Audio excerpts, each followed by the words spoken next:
Aqui, ó. Cadê essa? Mas que confusão. Som.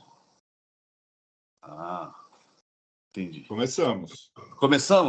Bom, então, um bom dia a todos, né? Hoje o GDEC antecipado. Normalmente a gente faz na última sexta-feira do mês, mas tivemos uma questão de agenda, então a gente está fazendo hoje, dia 22, mas não é uma mudança constante e regular que vai acontecer, é realmente só nessa sessão que a gente teve uma antecipação. Então, só para fazer esse aviso para que a gente tenha aí em mente que continuaremos sempre na última sexta-feira do mês, até quando for necessário mudar. Então, hoje a gente vai tratar de um assunto bastante relevante, que tem sido bastante crescente no mundo, que é a questão do crédito de carbono. E nós vamos receber aqui o Luiz Paulo, que vai falar sobre o mercado de carbono.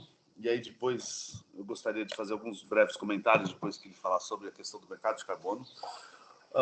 O Flores vai falar... O Flores, o Alexandre Furtado e o Edson Fernandes, na sequência, vão falar sobre a minuta da OCPC 10, que trata da contabilização desses créditos de carbono, que está com a audiência pública em aberto. E então a gente está fazendo esse GDEC com esse tema para a gente também poder fazer alguma participação, alguma eventual entrega de carta, alguma coisa na audiência pública que está em aberto. Então, eu gostaria de passar a palavra para o Luiz Paulo, para que a gente comece a discussão, aí, comece a apresentação sobre o mercado do crédito de carbono, e daí a gente segue adiante. Bom dia a todos. Luiz Paulo, muitíssimo obrigado pela sua presença, e sem mais delongas, a palavra é sua. Bom dia. Obrigado, Eric. Bom, em primeiro lugar, para quem não me conhece aqui, meu nome é Luiz Paulo Silveira, tá? Eu sou vice-presidente técnico da Apsis, eu sou engenheiro e contador, né, mestre em administração de empresas, e eu trabalho com avaliação de empresas há mais ou menos 25 anos. Tá? Quer dizer, nesse tempo todo eu vi, né, e a Apsis, que é a minha empresa, a gente viu isso, né, a origem desse valor das empresas, né, foi evoluindo dos ativos tangíveis para os intangíveis, né? Eu acompanhei essa mudança toda, mudança de metodologias e mudança de foco do mercado. Né? E agora a gente está falando de uma nova categoria de ativos, né? Que estamos criando, ligados a compromissos, um pouco mais sério, só que existem alguns ajustes que estão sendo feitos nesse mercado, vocês todos estão acompanhando, né? E de forma muito acelerada, mas eu vou tentar ser bem sucinto nesses 20 minutos para mostrar que muita coisa ainda precisa ser feita. Né? Eu estou aqui com a Renata Monteiro, né, que é a nossa CEO, acho que vocês devem conhecer também. Bom dia, pessoal. O Fabiano, que é o diretor dessa startup que nós criamos dentro da Apsis, chama Apsis Carbon, especialista em sustentabilidade e mercado de carbono. E a Márcia Calmon, que é a nossa diretora também na área de Business Valuation, que é velha conhecida aí de todos também. Né? Uma jovem conhecida de todos, como eu, né, também. E todos aqui. Deixa eu projetar aqui.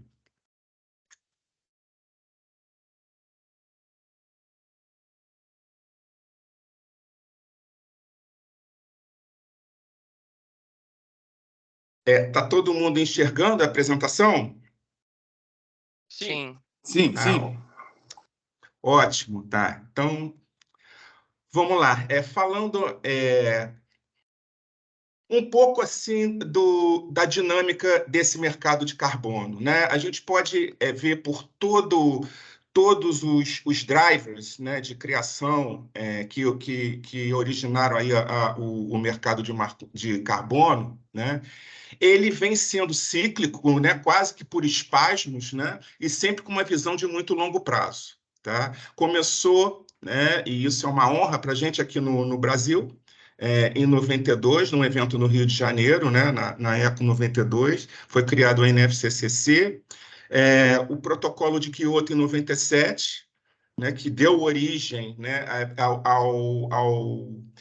ao que foi a primeira tentativa de adesão de países e no incentivo de projetos, né, na época no que era chamado de Mecanismo de Desenvolvimento Limpo, no MDL, dentro da UNFCCC, a criação do mercado regulado europeu em 2005, um mercado de allowance, né, e de trading de emissões, uma crise no mercado pela falta de adesão de países, né, e pela não aderência ao framework original, né, o Acordo de Paris em 2015, né, e a COP26, que tem um evento muito importante que, através do anexo 6, expandiu o que originalmente era uma possibilidade dentro do protocolo de Kyoto muito restrita dentro do MDL de troca de projetos, né? Só os países que chamados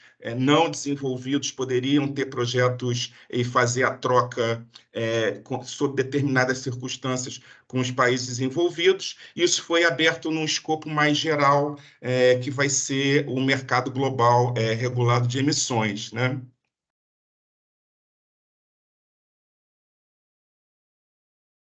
Espera aí que eu estou... Pronto. Mudou? Mudou, né? Mudou. Ok.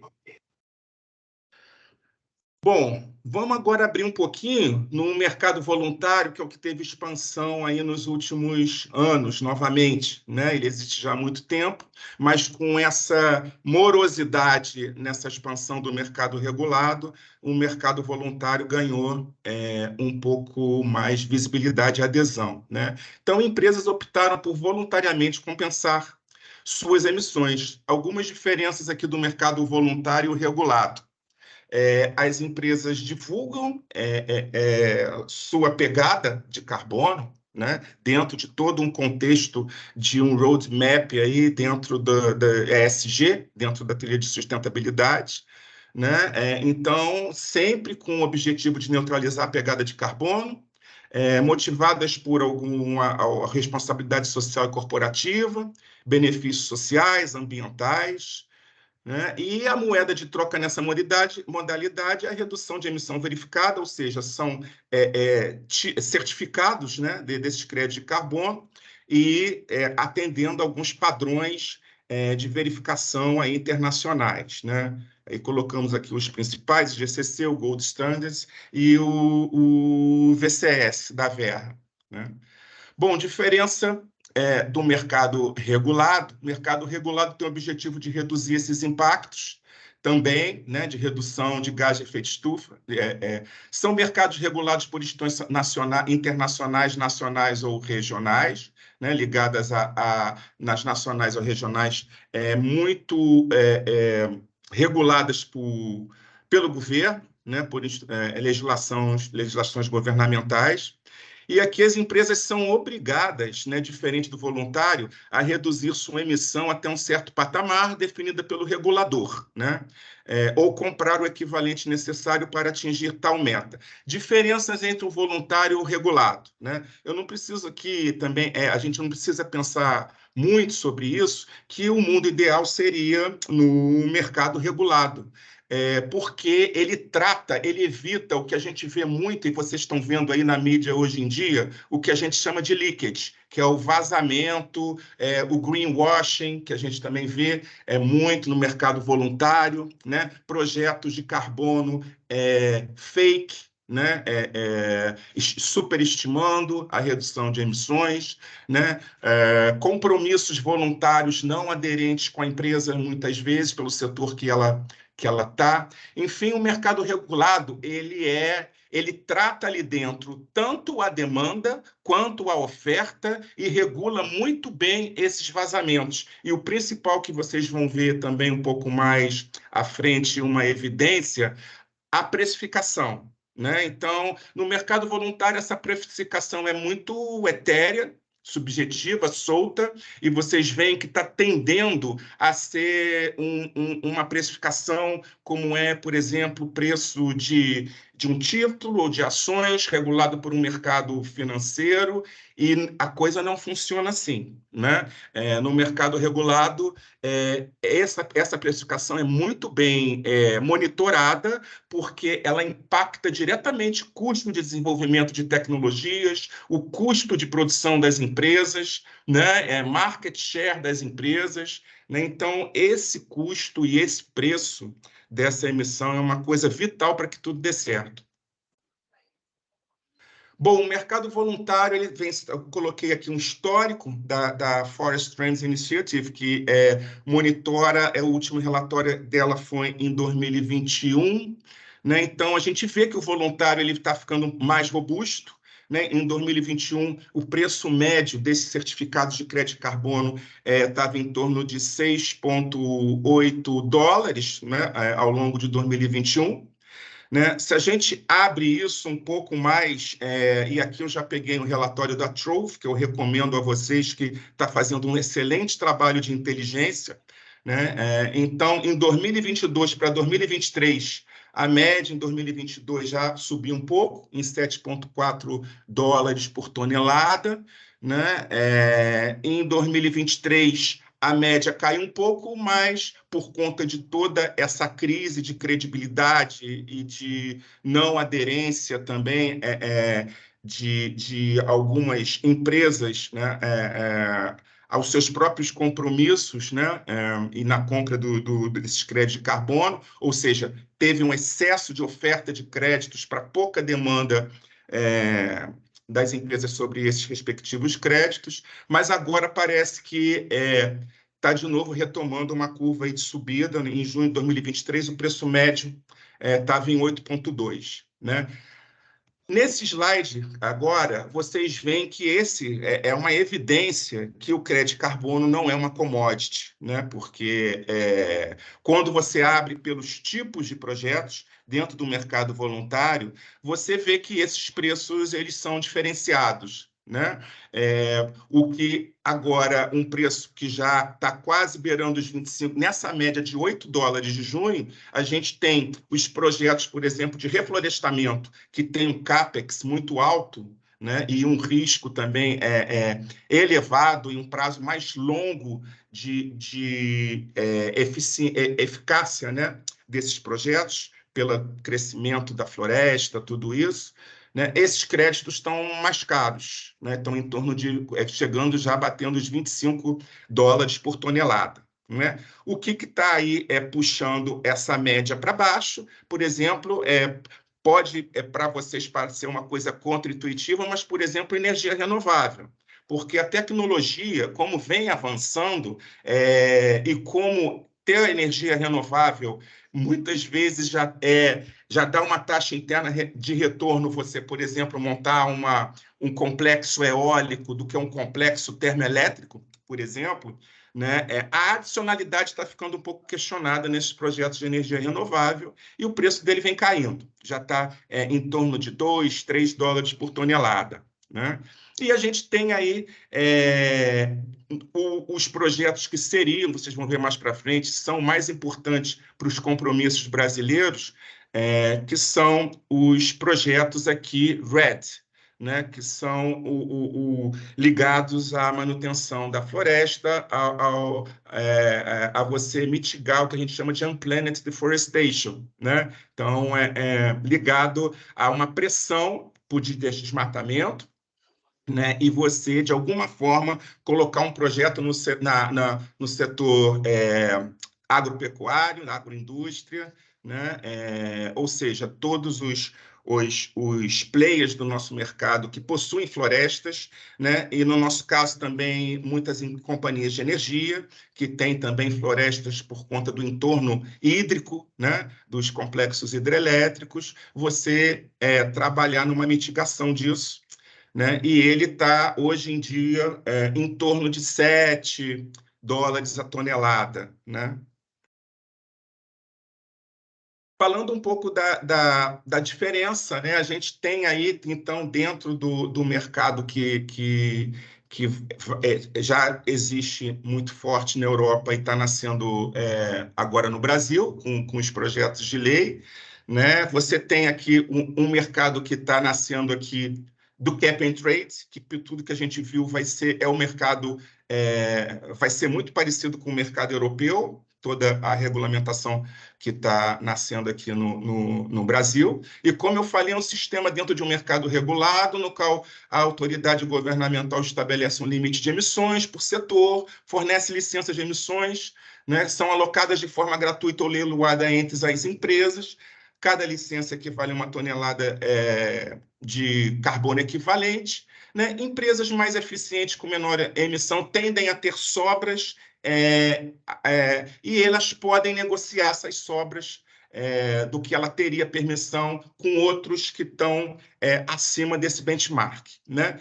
Então, como eu falei, esse mercado é muito focado no vazamento de subsídios. Setores expostos a vazamentos de emissões possuem subsídios, muitas vezes recebendo as licenças de forma gratuita, até o benchmark, né? E, em geral, essas licenças de emissões elas não são fugíveis com os créditos de carbono, né, e possuem preços iguais para diferentes setores de economia. Ou seja, para evitar, por exemplo, dentro de um mercado tão regulado como esse, que uma empresa, para não cumprir determinada meta, ela arbitre e, por exemplo, compre um crédito de carbono daqueles que eu falei, de $2 a $3, para suprir uma demanda que, no limite, ela teria que, por exemplo, desembolsar $60 por tonelada, por exemplo, né? Então, geralmente, essas não são cambiáveis, né? E um exemplo de líquidos, por exemplo, eu tive um exemplo há muito tempo atrás, quando a gente estava performando uma auditoria ambiental numa grande empresa, inclusive multinacional, quando eu fui questionar uma tecnologia suja, que a gente verificou que a empresa estava usando aqui, e não era permitida pelo Banco Mundial, né? E eu fui perguntar ingenuamente para o diretor industrial por quê e qual seria o prazo para ele adotar a tecnologia limpa. E ele me disse claramente, falou, você acha que a gente está instalado aqui no Brasil por quê? Né? Se eu tivesse que usar essa tecnologia que você está falando, a minha planta estava na Alemanha, não estava aqui no Brasil, né? Então, esse é o tipo de vazamento que o mercado tenta evitar, regulado, e que os europeus justamente tratam muito bem de empresas tentando colocar suas operações em outros países, justamente para fugir desse controle, né? E o CBAM é um exemplo disso, que é o mercado europeu que agora está mais maduro, ampliando essas fronteiras para empresas do lado de fora, né? Ou seja, ampliando seu mercado regulado.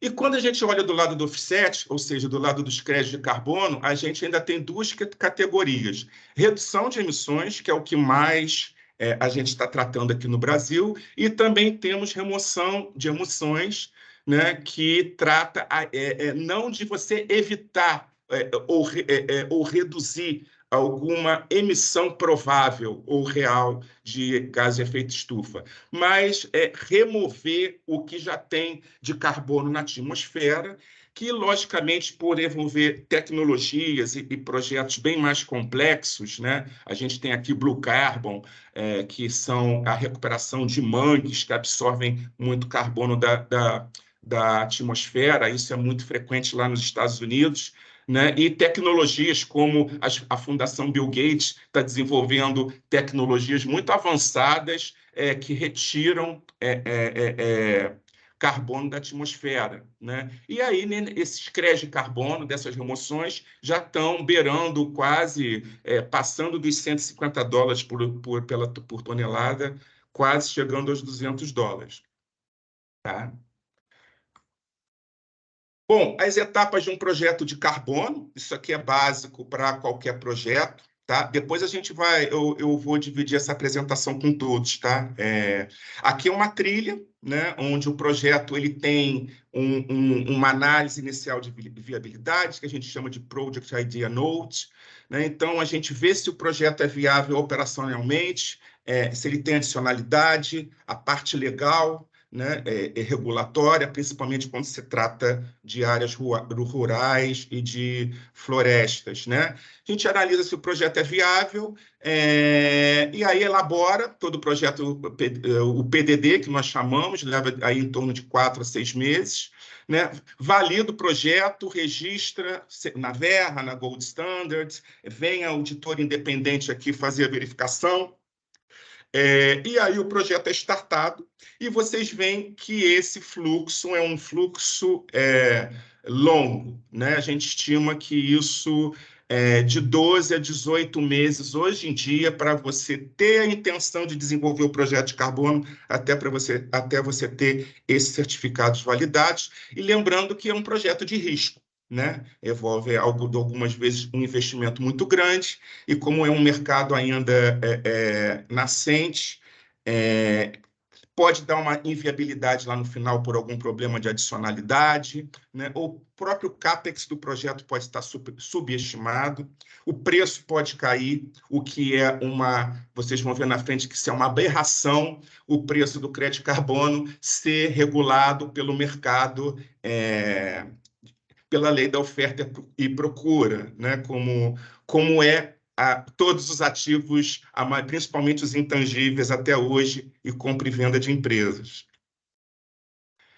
No mercado de offset, há centenas de metodologias já registradas, né? Então, aqui também, a dica, pelo tudo que a gente viu até agora e vem desenvolvendo, é uma dica para as indústrias que estiverem começando sua pegada de carbono. É identificar a tua operação e também não procurar encaixar a sua redução da pegada de carbono ou emissão de créditos potenciais da sua operação dentro de alguma metodologia já existente, porque novas metodologias podem ser desenvolvidas. A UNFCCC e CCC incentiva muito isso, a Verra e todos os outros padrões de certificação. Nós, por exemplo, já submetemos uma metodologia há alguns meses atrás na UNFCCC, né? É um desafio, né, num cliente nosso, vai beneficiar toda a indústria onde ele está inserido, no caso a construção civil, e a metodologia já foi aprovada no primeiro board lá no NFCCC, né? A gente ficou muito feliz, ou seja, isso não deve ser uma barreira. Eu não tenho metodologia para o que eu estou imaginando aqui. Não tem? Então a gente consegue, você pode propor, né, uma nova metodologia, né? Bom, oportunidades e desafios do mercado de carbono dentro do cenário brasileiro, né? Primeiro ponto é a gente ter essa regulamentação, e o Edson depois pode complementar um pouco, os advogados aqui presentes. Meu sentimento é que vai sair até o final do ano, porque acho que não tem como segurar mais, né? O projeto já está lá no Senado, né, tendo vários pareceres, né, e o Brasil está com compromisso de reduzir 50% dessas emissões até 2030, em relação a 2005. Né? Um ponto de atenção quando esse mercado regulado nascer, e que a gente já viu que o projeto de lei está um pouco andando pela tangente em relação à origem das nossas emissões, né? O nosso padrão de emissões é diferente do perfil do mercado europeu e de países desenvolvidos, né? A nossa pegada é diferente. E a gente não pode fazer um copia e cola do mercado regulado europeu para o Brasil, porque não vai funcionar, né? Não vai ser efetivo. Pelo simples fato que copia e cola do mercado europeu para cá, vamos focar em energia. O setor de energia é muito importante. O setor industrial aqui vai ser o objeto da regulação. Quando você vê a nossa pegada, a origem das emissões brasileiras, 74% dessas emissões vêm do setor agroflorestal e outros usos da terra, né? Então, é agropecuária e mudança de uso da terra e florestas, né? Energia, 18%, que a nossa matriz já é relativamente limpa. Processos industriais, então, nossa indústria, 4%. Né? Então, não faz sentido focar no mercado de energia e na indústria. Né? Vamos botar toda a frota brasileira migrando de combustível fóssil para combustível elétrico, né? Não vai ser muito eficiente se a gente não estiver olhando e também dentro do mercado regulado esse setor, né? Mas me parece que esse 74% está meio fluido nesse mercado regulado. Eu, particularmente, né, não vi nas últimas minutos que eu li, esse setor sendo mencionado, né, porque os projetos de lei eles mencionam alguns setores que tendem a entrar com metas, tudo isso. Não vi o agropecuário nesse ponto, né? Bom, mas vamos monitorando isso com calma e como isso vai acontecer, né? Como a empresa, agora algumas dicas até para o mercado voluntário, por tudo que a gente está vendo. Como a empresa deve se posicionar no mercado de carbono? Primeiro, cautela e conservadorismo na divulgação dos compromissos e créditos, né? Como a gente vai ver um pouco mais para frente, as empresas estão divulgando metas, fazem inventário de emissões, compram crédito de carbono, plantam 100 árvores e fica tudo net zero. Cuidado nisso, gente, porque a gente tem que sair dessa fase de greenwashing, né? Cautela e seriedade e conservadorismo na divulgação dos compromissos e créditos, né? Como o Eduardo falou muito na última apresentação e vai evoluir ainda dentro de todas essas minutas de padrões de divulgação que estão sendo discutidas, né?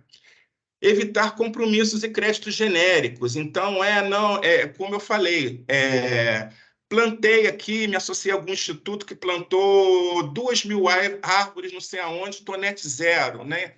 Muito genérico, como isso está associado com a tua operação, né? Qual a qualidade, né? E esses créditos, eles estão tendo uma eficácia, né? Foi feito algum estudo com ao longo do projeto, algum monitoramento com uma linha de base, né? Com algum outro ponto de controle, né? Então, compromissos e créditos genéricos também não vão ajudar o clima, né?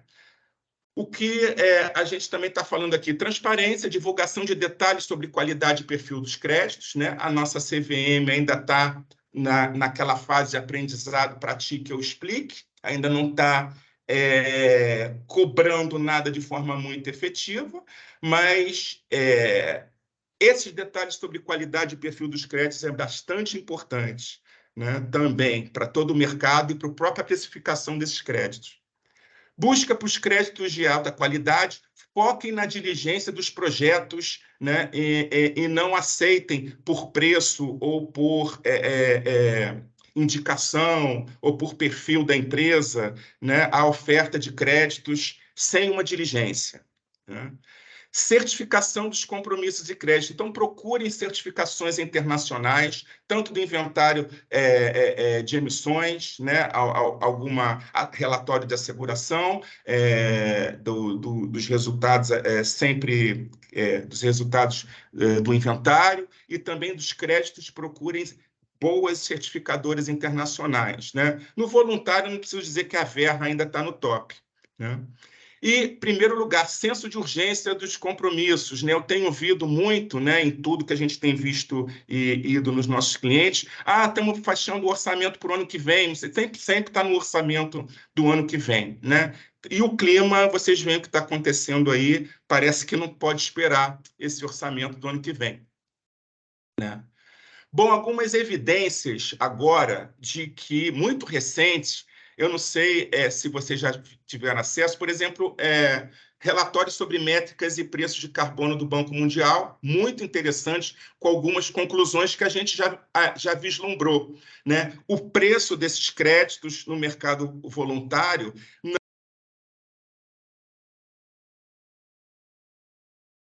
Luiz, fechou o seu áudio. Seu áudio fechou.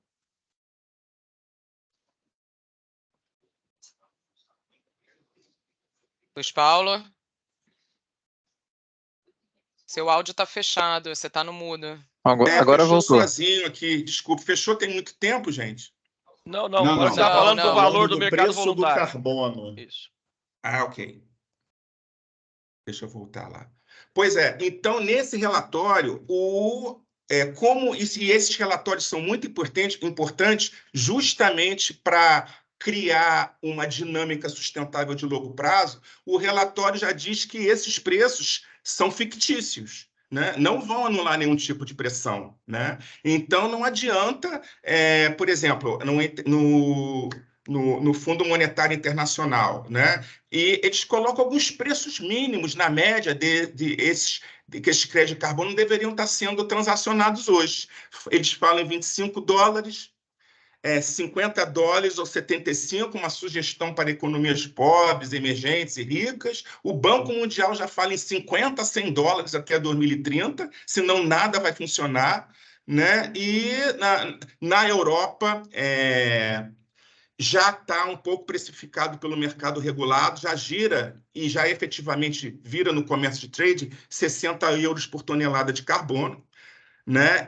Mas mesmo assim, no próprio mercado regulado europeu, eles estão vendo que esse 60 está uma estimativa baixa, né, para que tudo funcione. Eles estão estimando que esse preço deve subir de 60 a 120 euros por tonelada do mercado de carbono. Então, gente, se isso tudo, a gente não regular isso para que esses preços subam, né? E aqui, como a gente vira essa chave? Não é focar o mercado de carbono, diferente de empresa que a gente está acostumado, não é abordagem de mercado na avaliação desses créditos para avaliar se está no valor justo ou não, e não é fluxo de caixa descontado, né? Também para avaliar se ele está no valor justo ou não. Ele volta para a abordagem de custo, né? E a gente está falando aqui, e aí está a dificuldade, estimar o custo necessário do projeto para que ele realmente seja efetivo para anular determinada pressão, né, no setor que ele atua e para a efetividade do projeto e para todo esse contexto climático, né? Então, o custo, como o Golden Standard vem falando muito bem já há alguns anos, né, o custo, um crédito carbono não é precificado pelo mercado, né? Caiu a demanda, né? Então o preço do crédito vai cair, tá? Caiu de 15 para $3 a tonelada. Não faz nenhum sentido, né? É tão simples quanto o custo é o necessário para a efetividade do projeto, né? Para a aplicação daquele projeto e ponto final, né? Não deveria ser de outra forma. E essa vai ser uma mudança muito importante, porque vocês sabem que o mercado financeiro, né, está tentando um pouco já atuar, fazendo arbitragens, tendo certificado de carbono em estoque, já colocando em bolsa, né? Então, não é muito por aí. O mercado financeiro tem que ter um pouco ainda de compromisso com essa mitigação de efeitos climáticos, né? E para fechar, eu coloquei aqui, que eu acho que vai ser bem útil aqui para todo mundo, a gente fez uma pesquisinha de como estão essas divulgações, que incluem também, dentro dessas divulgações ESG, a pegada de carbono e também os compromissos e com projetos de carbono, por exemplo, e neutralização dessa pegada, né, dentro das divulgações ESG, né? A gente fez uma pesquisa nas empresas abertas, mas a gente vê que ainda é muito pequeno, né, o percentual das empresas B3 que publicam relatórios ESG por setor, né? Então, a gente vê que 251 empresas realizam e publicam relatórios ESG em mais de um padrão de reporte, ou seja, ainda não tem um padrão definido, né, mas ainda não é obrigatório mesmo. De uma maneira geral, os setores e subsetores que historicamente têm maior impacto no meio ambiente têm uma adesão grande.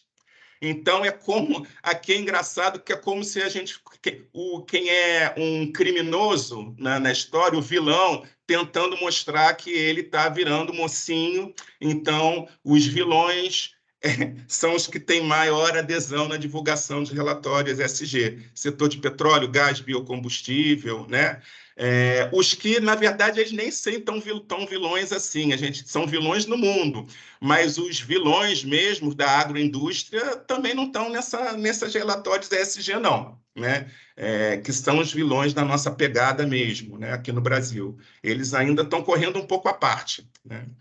E o subsetor do comércio varejista também apresenta uma alta adesão, e isso também é explicado, porque como a gente vê que o mercado voluntário tangencia muito com marketing e com greenwashing, né? E o setor varejista ele tem uma visibilidade muito grande pelos seus consumidores, pela sua própria natureza, pelo consumidor final, que é a população, mais 65% estão tentando demonstrar que estão fazendo o dever de casa para os seus consumidores.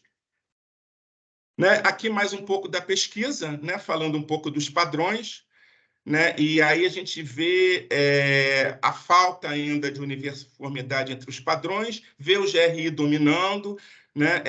Vê o relato integrado, né, Eduardo, que a gente fez parte lá do grupo de revisão com 10%, o SASP com 17%, o Task Force com 9%, o Instituto Ethos com 1%, e o Carbon Disclosure Project, o CDP, com 4%, nesses padrões adotados pelas empresas. Então, resumindo aqui a pesquisa, das empresas listadas, 56% publicam relatório, 44% não. E das empresas listadas, 43% publicam inventário de gás de efeito estufa, e ainda 57% das empresas listadas não dão pista de qual é a tua pegada de emissão de gás de efeito estufa, né? E falando aqui um pouco também, já que a gente viu que tem uma variedade de padrões de divulgação, também, né, a gente colocou aqui um pouco sobre o que está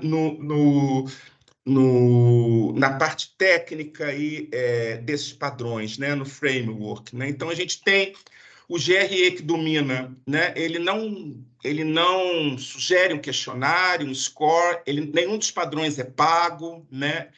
O framework é todo livre para consulta, mas ele sim tem alguns indicadores. O GRI foca, ele tem uma grande base de dados que cresce muito, uma iniciativa bem interessante de KPIs, né? Então, o GRI ele tem uma base de dados global, de consulta livre, desde seu nascimento até agora, como as empresas estão fazendo esse monitoramento, né? O relato integrado é um grande framework, né, baseado nos 6 capitais e num conceito muito ligado a você ter um relatório auditado e rastreável, né? Então, em boas práticas também de auditoria e governança, né? Então, ele não sugere indicadores, scores, né? Questionários, né? Ele é um framework, né? O EASY, ele sugere, sim, agora na versão 2.0 do EASY, que está na B3, sugere, sim, um questionário, sugere indicadores, de alguma maneira tem ali um score, né? O SASB também não tem um questionário, não tem um score, mas também sugere alguns indicadores na linha do GRI. Né? O Instituto Ethos tem um questionário, tem um score, mas também não sugere, não entra muito a fundo nos indicadores.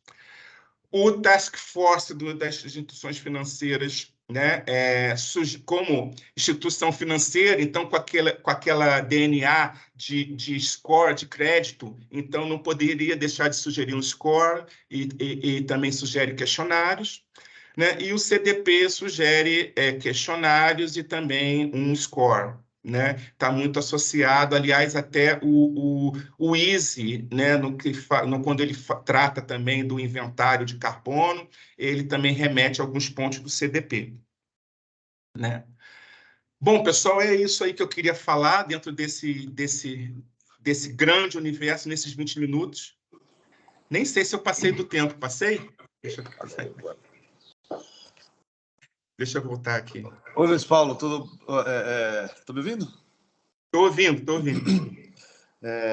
Aqui os 20 minutos a gente não cobra rigidamente, não se preocupe, mas está dentro. Tá?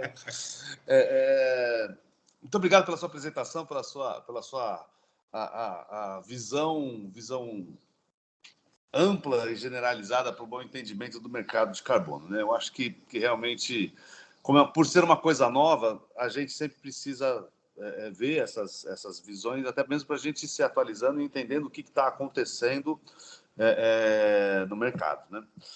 Obrigado, Eric. eu acho que eu queria fazer alguns poucos comentários antes de passar para o Flores aqui, principalmente em função também do nosso GDEC ter virado GDEC, ou seja, a gente incluiu a economia nos nossos discursos. Aliás, antes disso, parabéns aos contadores, hoje é dia do contador, né? Opa! Aí, o Edson, é o seu primeiro dia do contador, Edson?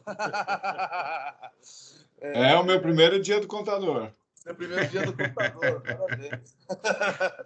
E como bom contador, eu vou falar alguns pouquinhos minutinhos sobre uma visão muito mais voltada para a economia do que para a contabilidade, né? O Flores está aí para falar bastante de contabilidade e depois os demais também.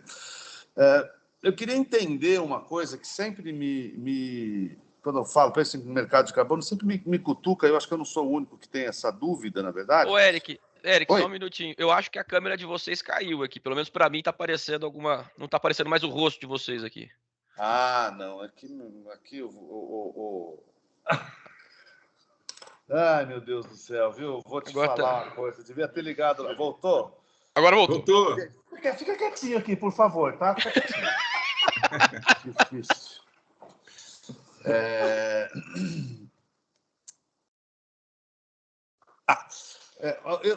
Eu tenho uma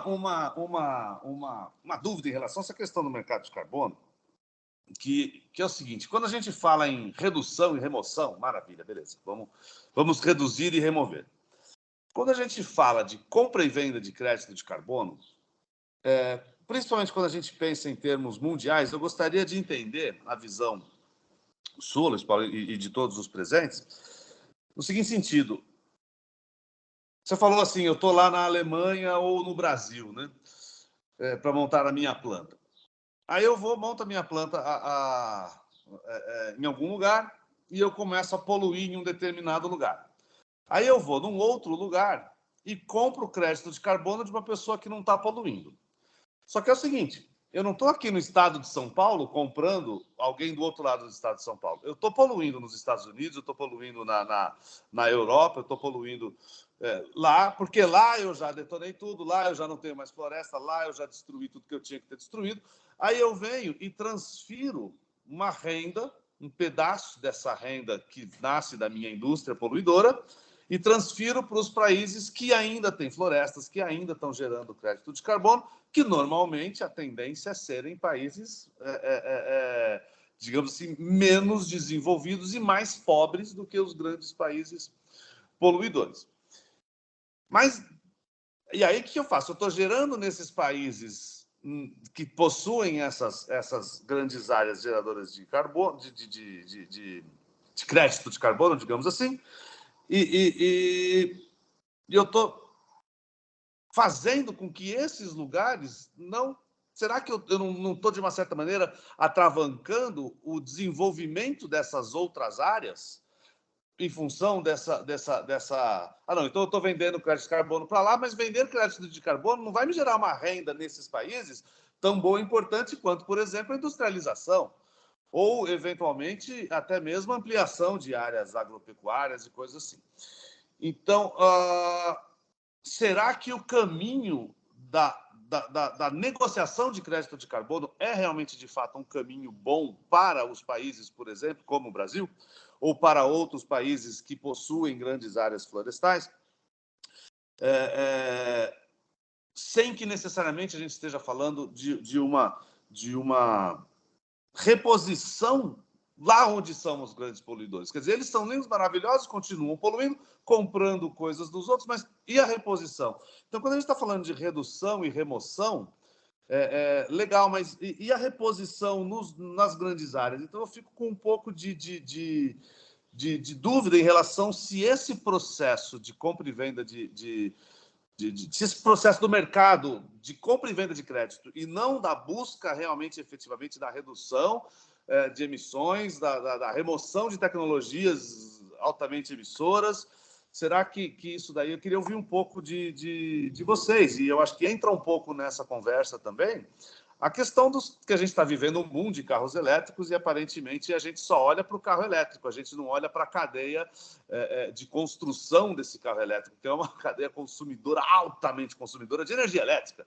Quer dizer, a gente está economizando energia elétrica, gastando muito mais para produzir uma bateria do Tesla do que o próprio Tesla reduz de emissão. Uhum. Então, eu queria ouvir um pouco de vocês, aí o Alexandre, que já até levantou a mão aí também para falar sobre isso. Mas por direito completo, acho que o Luiz tem que falar primeiro, só depois dele que eu falarei. Bom, eu vou dar a minha opinião mais validada pelo contato que eu estou tendo a gente está tendo com o mercado, que eu acho que é importante aqui para a gente, para todo o grupo aqui, até porque tem tanta documentação aí minuta que para todo mundo tentar colocar isso em algum ponto, em alguma desses padrões. Vamos lá. Primeiro, eu ouvi coisas que são muito importantes, por exemplo, na nossa ida e visita a clientes, por exemplo, da agroindústria e do setor pecuário, né? Eu ouvi um ponto muito importante de um senhor pecuarista, grande player brasileiro, né? E que quando a gente estava falando do projeto de carbono, ele foi muito transparente e falou: Luiz Paulo, a minha família, que é uma família de gerações e gerações com grandes fazendas, né? Não criou gado desde o início e não desmatava desde o início, né? Meu avô era o maior exportador de castanha do Pará para a Europa. O Brasil foi um grande exportador de castanha do Pará no início do século XIX, né? E o castanha do Pará precisava de florestas. Então, as nossas fazendas, elas preservavam as florestas com uma natureza econômica, né? Por que eu sou pecuarista? Porque, em um determinado ponto, o governo virou essa chave. Então, a gente vê que o governo, quando quer, vira a chave. Falou: olha, agora vocês vão criar gado, né? Vão poder desmatar, vou dar incentivo, não quero saber mais de ninguém produzindo castanha. Nossa matriz agora, vetor de desenvolvimento, vai ser pecuária, vai ser... E o governo criou todo um arcabouço de incentivo para que isso fosse desenvolvido. Então, foi o que ele falou: agora a gente está pagando o pato, né? Na linha até que o Eric colocou aí, a gente está pagando o pato por ter atendido o governo no passado, ter seguido, e agora o governo fala que ele não pode ser mais assim, vamos voltar a plantar árvore, mas só que ainda não criou um incentivo econômico para isso. É de tudo isso que a gente está falando, né? E, Eric, na minha visão, tudo isso, o mundo está achando um novo equilíbrio. É por isso que o Banco Mundial e tudo falou que para essa economia ser sustentável a nível mundial, esse preço de carbono, essas trocas estão num patamar muito baixo, porque não geram uma virada de chave. A gente fala aqui que a economia tem que virar a chave economicamente de uma maneira sustentável. E o que é sustentável? Rentável, gerando desenvolvimento econômico, né? E gerando maior renda per capita dentro da nossa população, né? Então, virando uma chave e mudando todo um contexto econômico. Não é uma tarefa simples, né? Eu só vejo isso acontecer dentro de um mercado regulado. Realmente, pelo que eu tenho visto no mercado voluntário, eu não vejo isso acontecer, porque o mercado voluntário, por ser livre, ele vai cair em alguma forma de arbitragem, por mais que a gente crie frameworks, né? O modelo decisório e a motivação vai ser financeiro. Né? A gente vê que é financeiro, né? Ele vai girar dentro do modo antigo de tomada de decisão, de motivação. Então, isso tem que estar por trás um arcabouço regulatório que vire a chave da nossa cabeça, né? Não, eu vou agora sim focar em reflorestar, porque o governo está dando um determinado incentivo e o mundo está comprando mais produtos rastreáveis e de origem florestal, e que preservam e que estão associados ao mercado de carbono, né? Então, esse produto vai gerar muita renda para determinado país que está focando nesse tipo de produto. E você vai virando a chave economicamente e reequilibrando o mundo todo, né? Não só pelo aspecto financeiro, aí vai aquela importância dos 6 capitais lá que o Eric falou, mas os outros capitais têm que ter uma importância também macro nessa virada de chave e, de alguma maneira, essa precificação tem que vir para o mercado, que a gente está muito atrasado nos modelos de precificação ainda, né? Então, eu vejo assim, então é a minha opinião aqui. Não sei se Alexandre, querendo complementar aí alguma coisa, ou contestar. Não sei se o Eric quer fazer a réplica dele. A réplica. Não, Alexandre, segue em frente. Gente, eu sou o mais otimista com o mercado de carbono e trabalho com isso há 3 anos, e o mais pessimista com o mercado de carbono, tá, Eric? Eu não acredito mais no mercado de carbono. E, ao mesmo tempo, eu acredito muito nele. Deixa eu contar algumas realidades nuas e cruas. Primeiro, Eric, você tem toda a razão, tá? E o movimento geopolítico está indicando que Europa, Estados Unidos e Austrália não querem que o Brasil ganhe dinheiro com isso, e é óbvio que mantenha-se a grana toda lá fora. O estudo do Banco Mundial está completamente errado em toda a precificação. Hoje você tem um mercado, e aí o primeiro ponto, mercado voluntário é um mercado mundial. E existe uma diferença entre o insetting e o offsetting, perfeito? Insetting é uma empresa, e aí eu vou citar algumas, aqui posso citar nomes, acho melhor não, mas empresas que hoje estão descarbonizando porque tem transporte marítimo, que é um dos mais poluidores, e já entregam descarbonizados os produtos, comprando crédito de carbono ou fazendo o insetting, que é descarbonizando na própria cadeia. O que acontece hoje é que quando essa empresa vai comprar, ela olha para o Brasil e antes falava Floresta Red, que é uma metodologia de florestamento para geração de crédito de carbono, custava aqui no Brasil de 7 a 15 dólares. E lá fora podia chegar a ser vendido até 2 anos atrás por 25 dólares. Ninguém mais quer comprar crédito de carbono brasileiro. Sabe por quê? Porque o chinês está 35 cents e mais do que isso. Porque uma empresa europeia ou americana olha para o lado e fala assim, eu vou comprar crédito de carbono brasileiro? Não, não vou. Eu vou comprar daqui. E o que eles fizeram? O ARR, que é uma metodologia de reflorestamento, que é uma metodologia de revegetação e de você pegar áreas que foram degradadas, destruídas, a forma que vocês quiserem falar, e plantarem, hoje é o que é o único a ser vendido no mercado internacional para as empresas que querem realmente descarbonizar, e é o mercado voluntário, e ela olha para o preço, sim. Ela olha e fala assim, calma aí, por que eu vou comprar a 15 dólares no Brasil, ou 7 dólares no Brasil, se eu posso comprar 35 cents da China, ou muito barato floresta também, Red, na Indonésia? É mercado mundial, a comparação está aí. Sim. Então, hoje eu sou extremamente pessimista, porque eu vivo esse mercado há 3 anos. E raramente, de janeiro até agora, você consegue vender crédito de carbono brasileiro, porque as comparações são, de novo, mundiais. Então, esse é o primeiro ponto e contraponto. O que o Banco Mundial escreveu ali não é verdade em termos de... Uma vez o Edson, numa reunião, se eu não me engano, Edson, do GDEC ou alguma outra reunião, colocou em pauta alguma coisa do tipo... A mesma pergunta que você fez, Eric. Mas não deveriam ter ali, ao invés de você...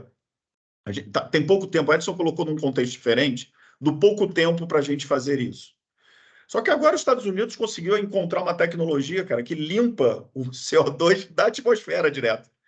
E, por incrível que pareça, não geraram crédito de carbono dessa extração e investiram agora 1,2 bilhão em 3 plantas, no Texas e em outras, para poder descarbonizar. Quando eu olhei isso, falei assim, calma aí, cadê o crédito de carbono nessa brincadeira? Não sei se vão fazer para frente. Mas o chinês também descobriu isso em águas profundas, e algo similar, que eu não me recordo como é que é, mas é um pouquinho diferente, mas com a mesma característica. Ou seja, não precisa de florestamento, reflorestamento e tudo mais. Então, a gente se põe assim, com o mercado mundial hoje, que virou água, tá, gente? Isso eu estou falando com propriedade, porque eu toda semana converso com uma plataforma singapuriana, tá? Que é um dos países que já estão saindo com leis e algumas leis de descarbonização muito rígidas. Vocês sabem que Singapura é rígido em tudo. Então, assim, o camarada se bebe um pouquinho na rua, já vai preso, é preso mesmo, para não citar outras leis mais rígidas. E, no caso da descarbonização, eles estão muito na frente. E o que, assim, todas as semanas eu tenho reuniões semanais há pelo menos um mês com essa plataforma, né? Para tentar intermediar aqui alguns projetos que a gente desenvolve e tudo mais. E, cara, o mercado virou água e os investidores, as empresas que estão fazendo isso por propósito, não estão mais comprando do Brasil. Então, esse é o primeiro ponto. Então, um pouquinho, contrariando um pouquinho, Luiz, eu acho que você fez toda uma fala maravilhosa. A única coisa que eu diria é, eu não sei para onde o mercado vai, mas eu sei que o mercado vai para onde Estados Unidos e Europa querem. Então, os dois principais players do mundo estão mostrando o seguinte: para que eu vou comprar do Brasil? Não vou comprar. Ao mesmo tempo, Luiz, eu concordo com a política hoje brasileira. Não é uma questão política, é uma questão de, calma aí, se a nossa energia é limpa, aí na sua linha, Luiz, se a nossa energia é limpa, perfeito? E nós temos matas, nós temos áreas para você colocar também de reflorestamento e tudo mais, mas temos toda a nossa biodiversidade, por que não investir nisso como país? Temos que investir no mercado regulado. Eu só não sei se o mercado regulado realmente vai trazer qualquer mercado para a gente. Eu acho que aqui existe uma questão de diplomacia, perfeito? Existe uma questão geopolítica muito importante. E o último ponto que eu queria colocar é que, na verdade, e aí respondendo você diretamente, tá, Eric? Estados Unidos e Europa, eles estão indo sim na linha do que você falou. Porque reflorestamento, revegetação e tudo mais, e isso só para vocês terem uma ideia, foi vendido a $450 há um mês atrás, créditos de carbono desse tipo, europeu, australiano e americano. 3 projetos foram vendidos mais de 1 milhão. Aqui no Brasil há um ajuste de preço, como o Luiz falou, perfeito? Mas eles estão indo nessa linha, entendeu, Eric? Defendendo deles, tá certo? E permitindo que o mercado internacional perceba isso, mas, claro que a gente sabe que tem um incentivo para se fazer isso para as empresas europeias, principalmente, né, de comprar lá mesmo. O último ponto que eu queria colocar é o seguinte: tendo em vista isso tudo, a linha europeia e americana está indo na direção realmente do financiamento da descarbonização, que é o crédito de carbono. O crédito de carbono foi feito para isso. Mas qual é o nosso posicionamento? Eu acho que é muito importante a gente compreender, porque eu acho que a gente está andando numa linha de que o mercado regulado vai resolver e não vai resolver, porque o mercado de crédito de carbono é um mercado internacional. Mercado nacional não consegue absorver a quantidade de recurso que se precisa ter para você poder descarbonizar no mundo todo. Então, eram esses pontos que eu queria colocar. E, assim, dar uma dose, desculpa, Luiz. Sim, eu estou muito pessimista com o mercado brasileiro. E eu realmente, e aí, daqui a pouco eu vou falar um pouquinho, Edu, mas, assim, eu acho que nós termos saído com essa OCPC 10, tá? Foi um golaço de placa, tá? Edu, Eric, todo mundo que participou, porque pode fazer com que a gente tenha pelo menos uma primeira organização mental para as empresas aqui, para os fundos de pensão aqui, que são muito importantes, tá certo? E para outros players, inclusive internacionais, até com uma modelagem nossa que possa ser levada lá para fora. Perfeito. Legal, obrigado, Alexandre, obrigado, Luiz. Falamos bastante do mercado, né, do aspecto econômico do mercado. Então, até mesmo em homenagem ao Dia do Contador, queria passar a palavra para o meu amigo Flores para falar a respeito da OCPC 10 aí, conforme o combinado, que é o aspecto contábil de toda essa economia que está rolando por aí. Flores. Obrigado, Eric. Bom dia a todo mundo. Vocês conseguem me ouvir bem? Só para testar aqui. Sim. Perfeito.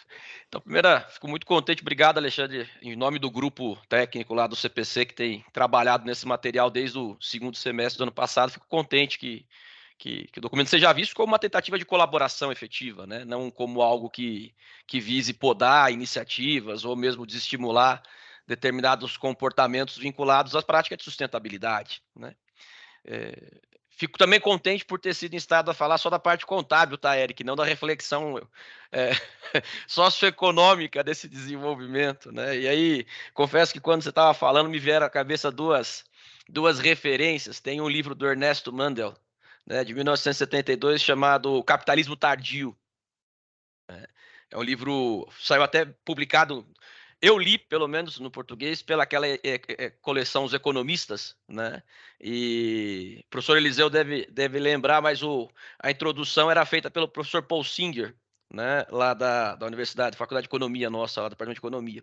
Um livro muito bom de ser lido, né, porque ele conecta um pouco essa ideia de neoindustrialização, né? O professor Nelson sempre tinha uma fala muito interessante, assim, que ele foi, por muito tempo, parte do conselho de administração lá da Fundação Amazônia Sustentável, dizendo que a floresta ela vale mais em pé do que deitada, né? E no final das contas, eu acho que isso é uma oportunidade de pensar em neoindustrialização, porque tenho a percepção, talvez um pouco poliana, de que se os países hoje desenvolvidos tivessem a oportunidade de voltarem 200 anos e manterem pelo menos um pedaço das suas florestas, eu acho que eles assim o fariam, né? Fato é que o que a gente tem que pedir é a existência de uma tesouraria global, né, em que eu poluo, por exemplo, nos emergentes e compenso nos desenvolvidos. Eu acho que esse talvez seja o maior risco, mas eu acho que são coisas interessantes para a gente colocar, né? Do ponto de vista contábil, eu trouxe uma apresentaçãozinha aqui, eu vou compartilhar.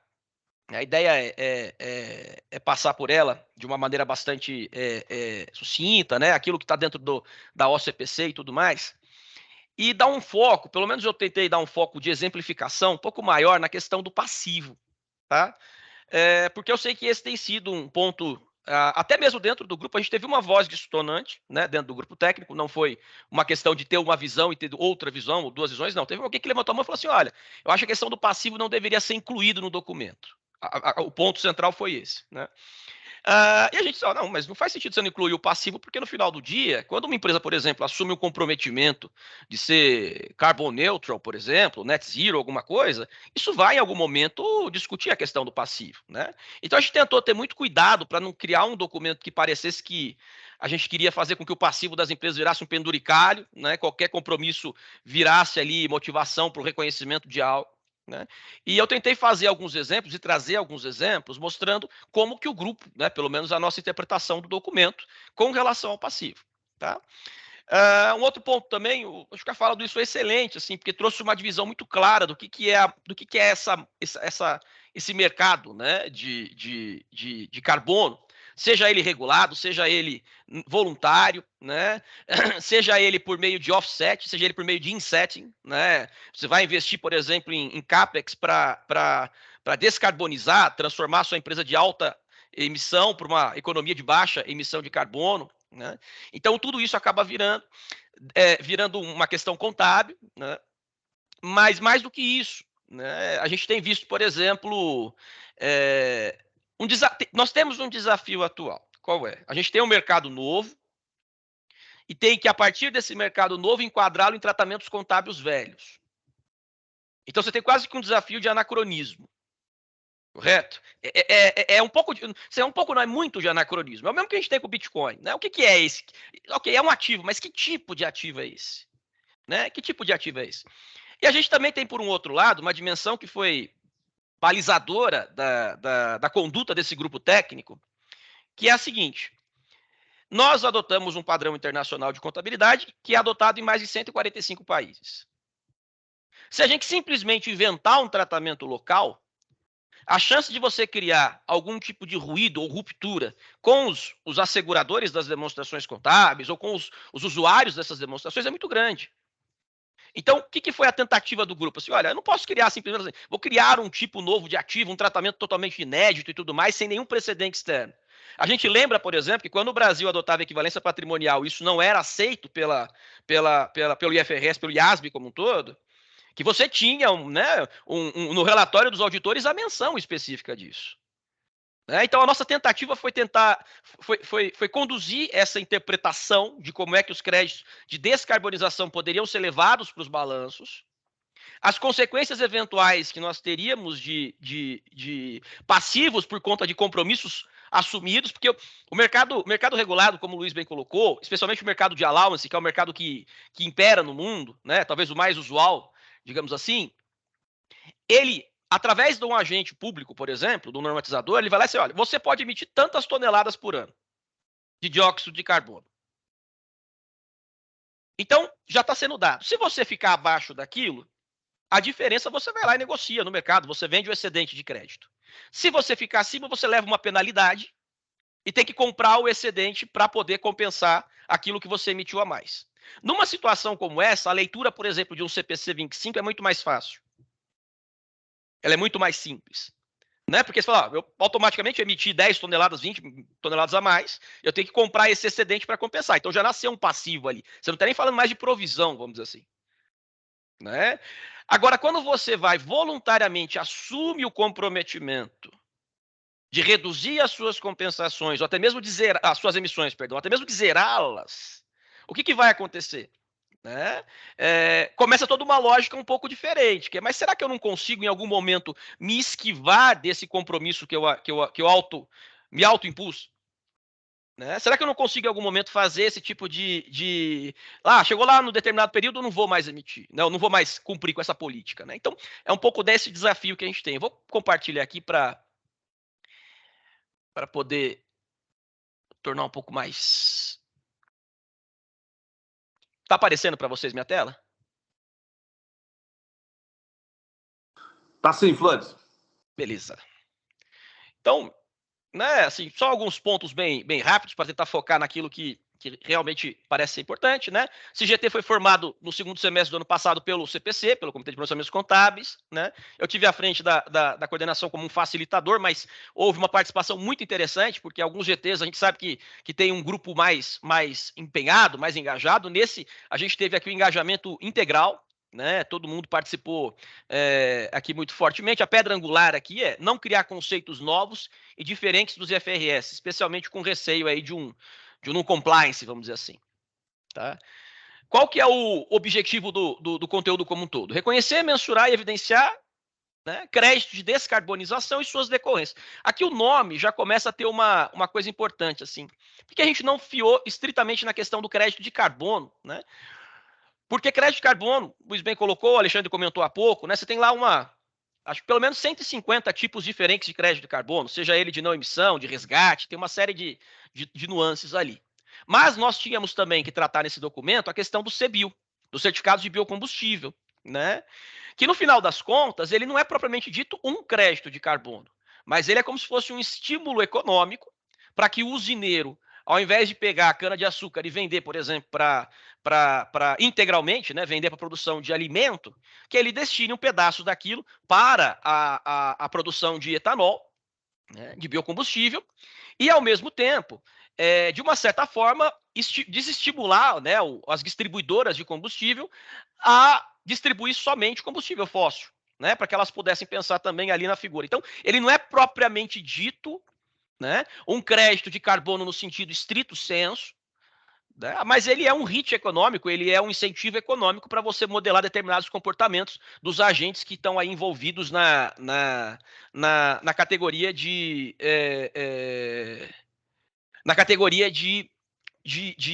emissores, de produtores de biocombustível. Tá? Qual que foi uma preocupação do grupo de uma maneira geral? Isso, a área técnica da CVM, a SNC, colaborou muito efetivamente, né? Em dizer o seguinte, nós precisamos aqui, primeiro, ter quais são os agentes econômicos que estão envolvidos nessas discussões, né? E olhar o modelo de negócio de cada um.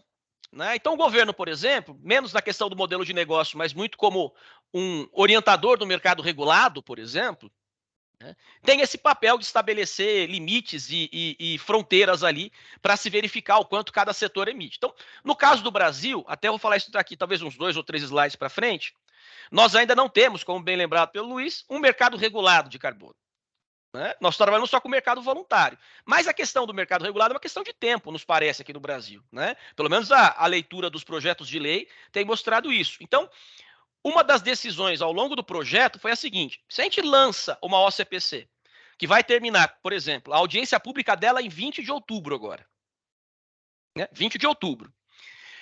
Aí a gente vai ter um período para fazer a análise dos retornos que nós tivemos com a audiência pública. Vamos imaginar um mês. Então a gente termina lá em 20 de novembro. Em novembro sai o mercado regulado. Esse documento ele vai entrar na praça, ele vai ser colocado na rua, já defasado tecnicamente, porque ele vai cobrir um mercado que já não existe mais, que era o voluntário, ou que vai existir somente para aquilo que ainda não foi regulado. Então, nos pareceu que esse é o primeiro ponto, né? A questão que havia espaço para tratar o mercado também regulado, por isso a figura do governo aqui. E um segundo ponto muito importante, que é o seguinte: independentemente do modelo de mercado que venha a ser estabelecido como forma de regulado, a gente analisou ao redor do mundo vários tratamentos contábeis de mercado regulado e o tratamento contábil é razoavelmente convergente. Então, o que acontece? Para fins da tratativa contábil, nesse caso em específico, a figura do mercado regulado geralmente está voltada a você estabelecer um teto de emissão, né, e ter obrigações acima e direitos abaixo do teto, dependendo do final do ano, do que você apurar. E isso é mais ou menos seguido aí, né, com todo mundo que trabalha com o mercado de cap and trade, que é o mercado mais difundido, né? E pelos projetos de lei é aquilo que tem sido pensado para o mercado brasileiro, pelo menos nos foi essa a impressão ao ler o material dos projetos de lei que estão rodando por aí. E a gente, então, tem expediente para já enquadrar na minuta, né, a figura de um mercado regulado. O originador, que é aquele que origina o crédito de descarbonização por meio dos projetos, né? O intermediário, que é a figura de um broker trader, aquele que compra para revender, e o usuário final, né? Esse usuário final ele pode comprar para compensar suas emissões de produção. Então ele tem lá o processo produtivo dele, ele sabe que está sendo emitido, ele quer compensar aquela etapa. E nesse processo de compensação, ele funcionaria, a aquisição do crédito funcionaria meio como um insumo de custeio, né? Ou ele pode querer compensar, inclusive, atividades administrativas e coisas que o valham, que não estão vinculadas ao produto ou ao serviço produzido, né, ou prestado, mas tem a ver com a estrutura, vamos dizer assim, de despesa, né? Estaria muito mais na figura, não de estoque, mas muito mais na figura de despesa, tá? Aqui um pouquinho do que eu comentei agora há pouco, né? Mercado regulado. É muito cedo ou muito tarde para falar dele num documento contábil? A minha impressão é que é impreterível, né? Que a gente já coloque isso dentro de um documento que, pensando em estágio de passo largo, vai começar a valer em janeiro do ano que vem. E o mercado voluntário nos parece ser só uma questão de tempo para ele, pelo menos, ser diminuído, tá?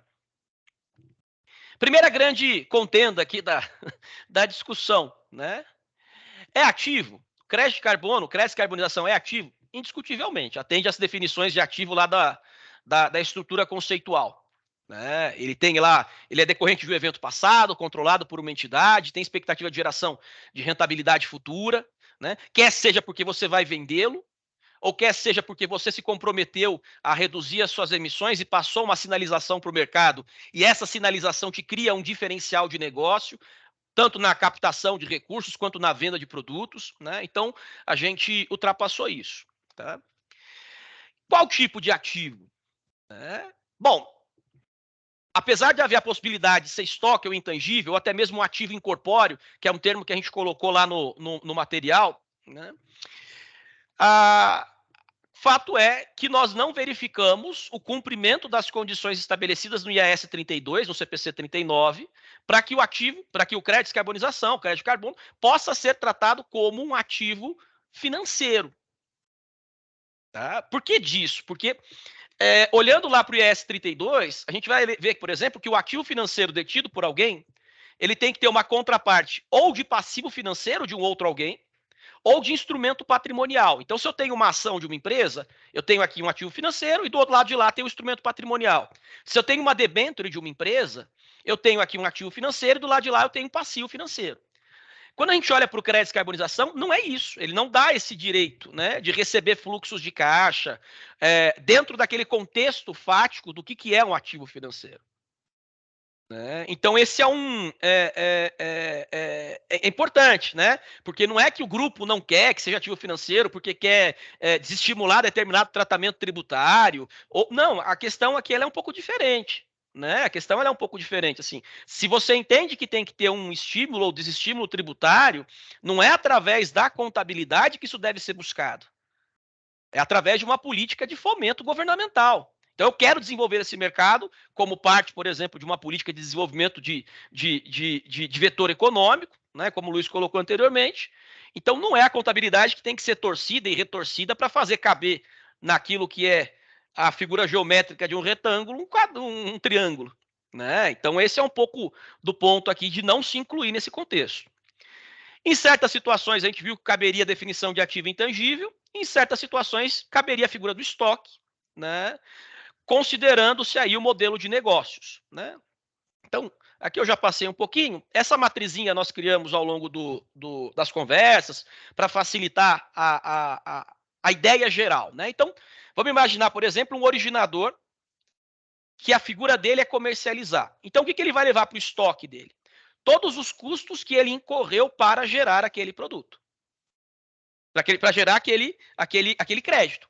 Né? Então, todos os gastos, por exemplo, incorridos no processo de certificação, tudo aquilo vai gerar para ele.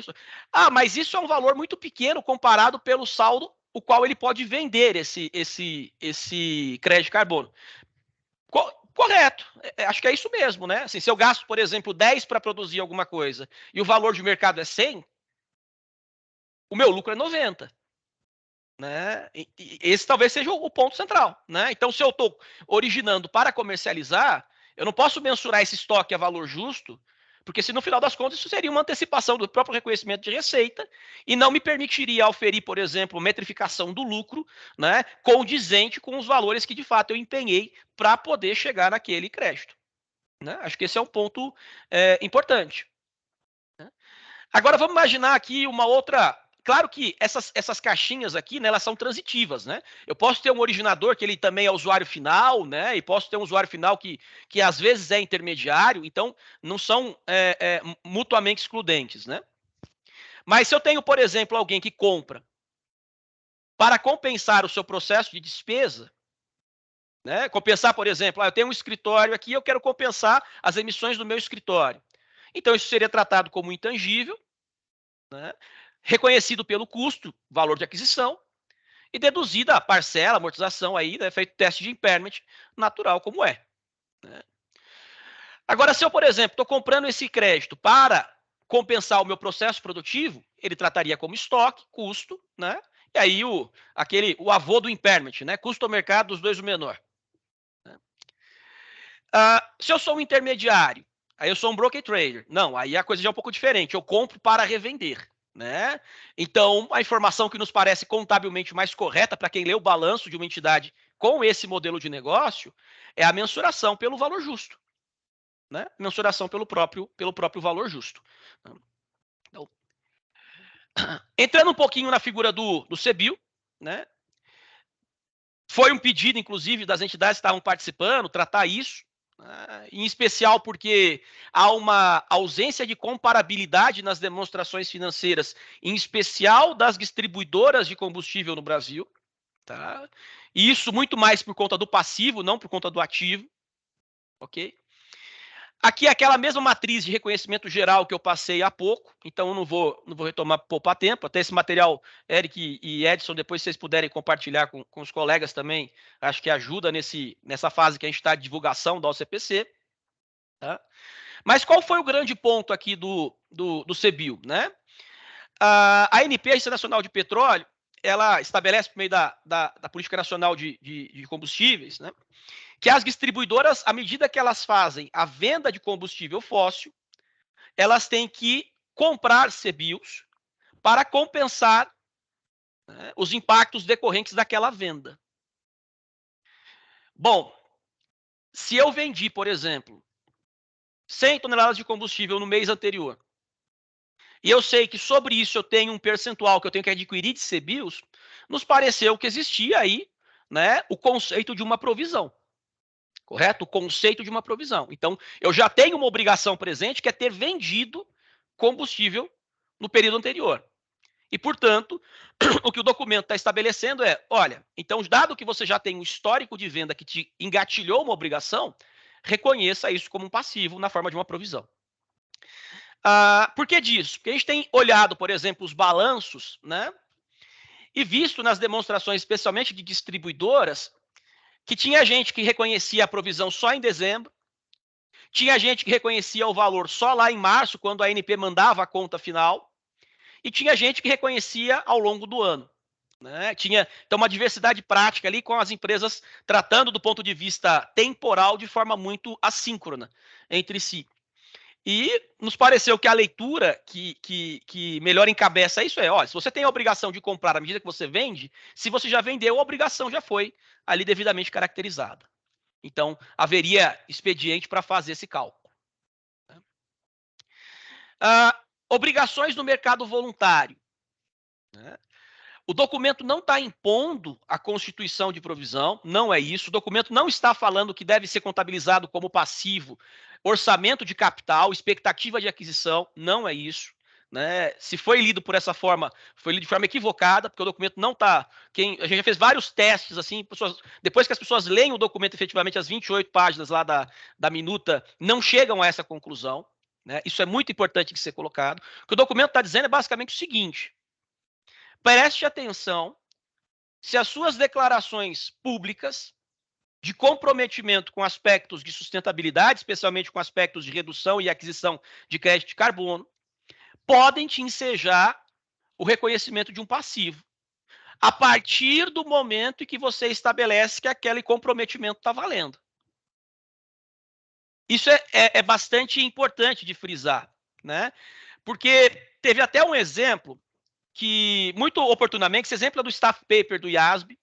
A gente incorporou ele como um exemplo, até traduzi isso, coloquei ele traduzido no documento, na UCPC, para tentar ajudar nessa interpretação do que de fato está sendo orientado ali. Tá? Então, eu vou pegar aqui a versão traduzida desse exemplo, que é a seguinte: em março de X0, um fabricante anuncia publicamente o seu compromisso de se tornar net zero em X5. Né? E ele anuncia que irá, começar imediatamente a mudar a forma como fabrica os seus produtos, com o objetivo de reduzir gradualmente suas emissões de gases de efeito estufa, para que isso não ultrapasse 40% do nível atual em X5. E, a partir de X5, compensar as emissões remanescentes, pagando as comissões florestais dos países nos quais fabrica para plantar árvores, por exemplo. Então, ele está dizendo, eu vou fazer um inset no item A. O que é um inset? Eu vou mudar o meu processo produtivo, eu vou investir em CAPEX, para eu reduzir, no máximo, né, as minhas emissões a 40%. Então, ele está estabelecendo para si como se fosse um regime de cap. Né? Ele está dizendo assim, eu estou dizendo aqui, meu cap é 40%. E aí, no item B, o resto eu trade. Eu vou lá e comercializo, eu compro a diferença. Né? Eu acabo adquirindo a diferença. Obrigação presente como resultado de um evento passado. Né? Primeira coisa que a companhia tem que olhar. Se ele está dizendo que ele vai ter esse anúncio, faz esse anúncio público, a companhia está anunciando a responsabilidade de eliminar ou compensar suas emissões de gases de efeito estufa. De X5 para frente, de X0 a X5, nada acontece.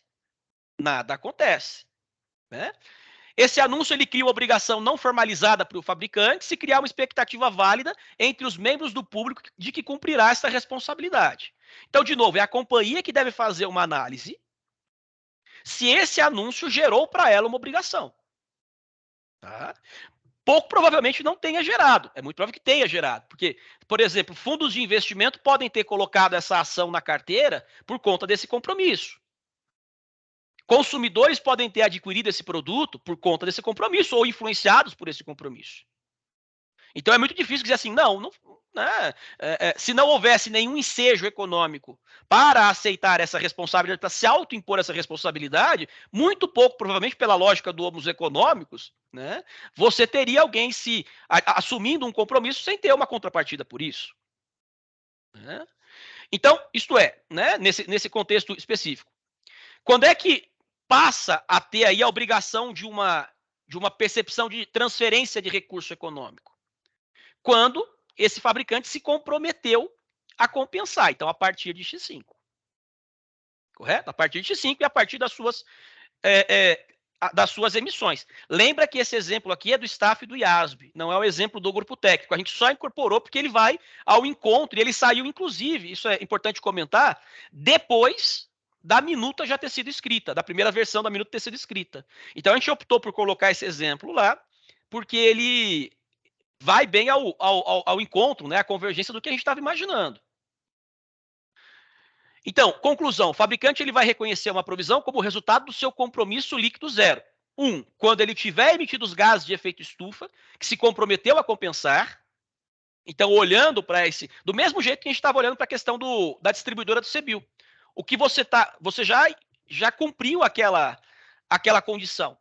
Né? E 2, se naquele momento a administração julgar que seu anúncio deu origem a uma obrigação não formalizada de cumprir os compromissos de net zero. Né? Então, dois pontos fundamentais. Assim, você não vai tirar. A política contábil tem que estar sempre no âmbito da administração e da companhia. Né? Eu adicionei fiz um aditivo desse exemplo, né, só para colocar alguns números aqui e tentar deixar um pouco mais claro, né, a mensagem. Então, vamos imaginar que em 2023 uma entidade declara que a partir de 2030 todas as emissões de dióxido de carbono dela vão ser compensadas. Então, ela está assumindo perante os stakeholders, os intervenientes dela, que a partir de 30 ela se torna carbon neutral. Posto isso, né, a companhia ela vai lá e faz o cálculo do balanço de carbono dela, faz o inventário de emissões dela, e ela tem 1.000 toneladas que ela emite por ano. Tá? 1.000 toneladas. Então, o que ela vai fazer?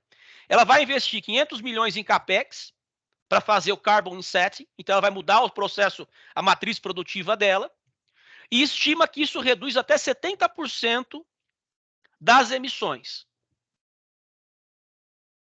E vai adquirir o restante a partir de 2030, fazendo o offset para compensar.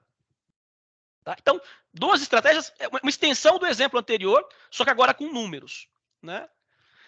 Análise contábil. Se a gente pega hoje o que está escrito no item 19 do CPC 25, né, o que gera, por exemplo, provisão, ele tem que independer de ações futuras, isto é, a conduta futura dos negócios da empresa.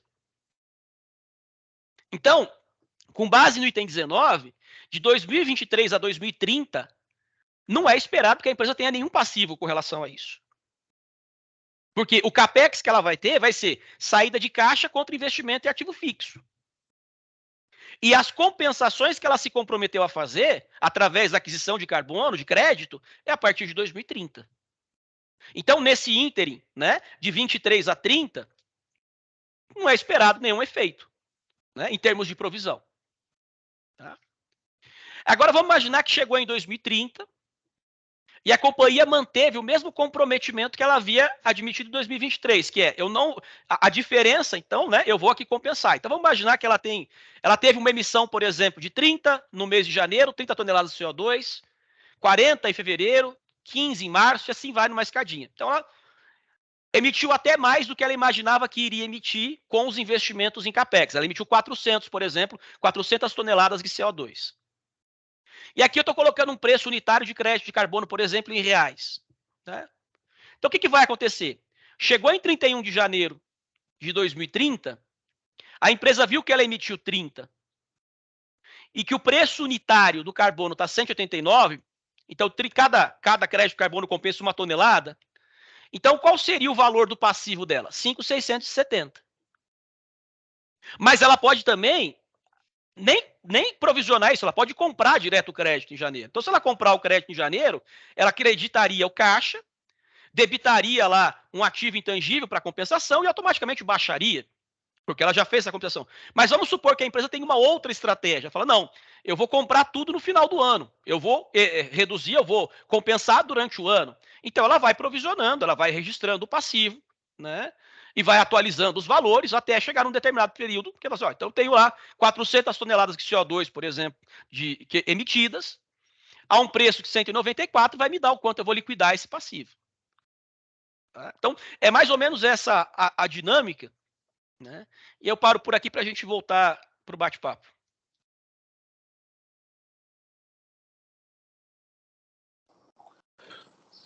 Obrigado, Flores, pela sua apresentação. Acho essa questão do passivo realmente bastante interessante, né? Se é ou não passivo, essa é uma questão que... Tá compartilhando se você ainda, puder Flores. compartilhar a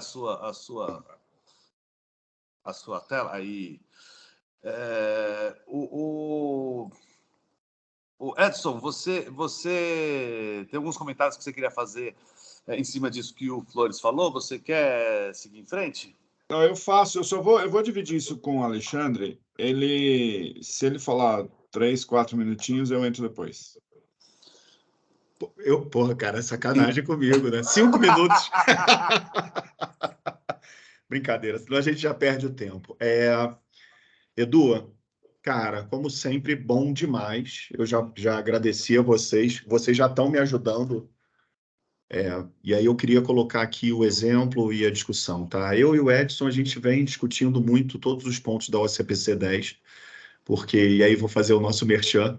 Em novembro, a gente lança uma imersão de S1 e S2 para as empresas, já estão com o quórum praticamente tomado, contamos com todos aqui, porque, na verdade, é um grande debate, e mais do que qualquer coisa, eu acho que a minuta em audiência pública, ela reflete realmente muito do que a gente vem discutindo.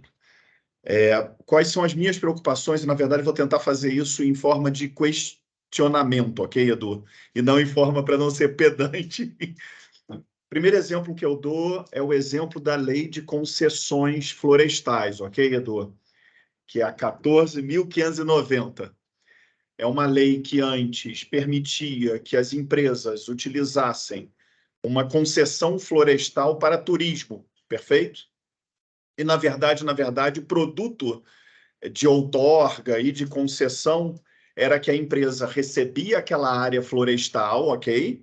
Preservasse aquela área florestal para receber dinheiro, né? Ganhar dinheiro, modelo de negócio, através principalmente do uso para turismo, que é bem conhecido. O BNDES fez 5 grandes projetos. Eu tive a honra de participar um pouco desses projetos.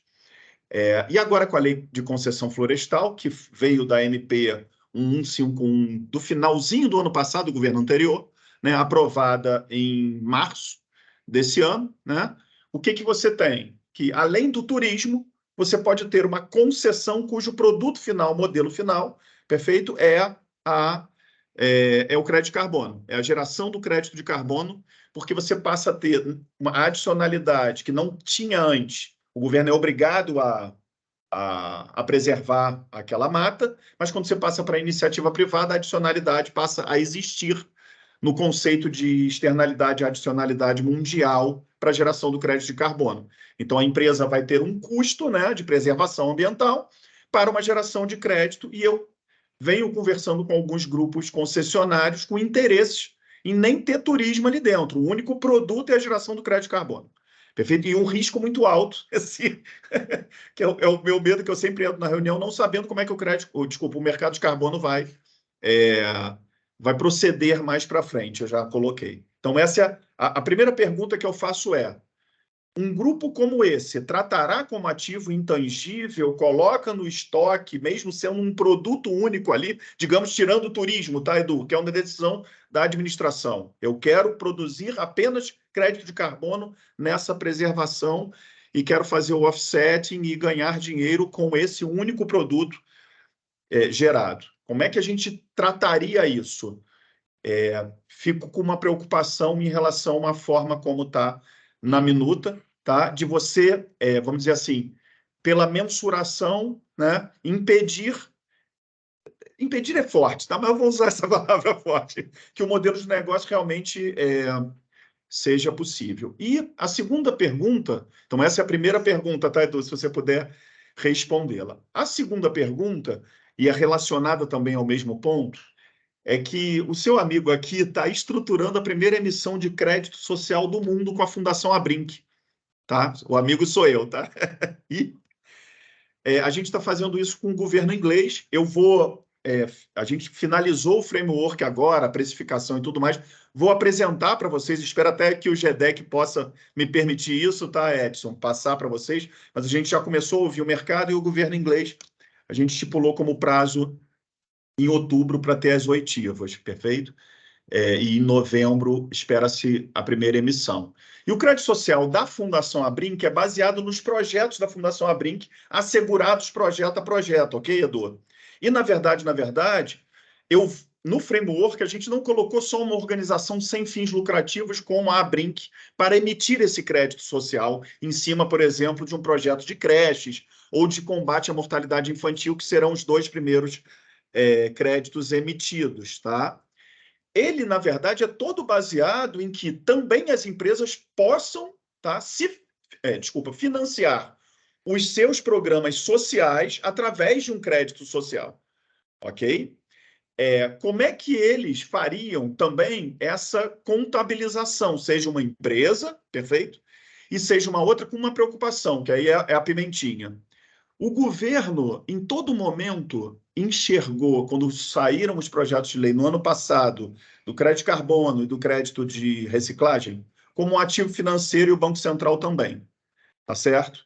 E o meu receio estamos saindo com uma norma que depois o governo não vai alinhar se a gente não ajustar essas, vamos dizer assim, um crédito social aqui, como um estoque normal, ativo e com a contrapartida normal que se tem para quem produz isso.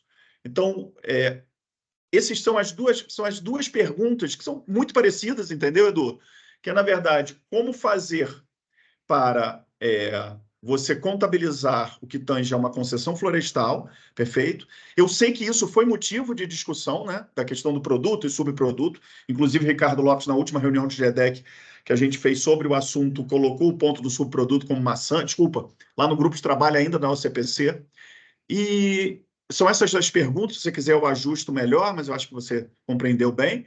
E um último pontinho que é o seguinte, né? Na discussão, a questão do passivo, quando o Paulo Roberto, da CVM, eu coloquei a questão do passivo, né, como, será que é passivo quando é um propósito? E o Paulo Roberto respondeu para mim de uma forma muito, assim, muito consistente, né?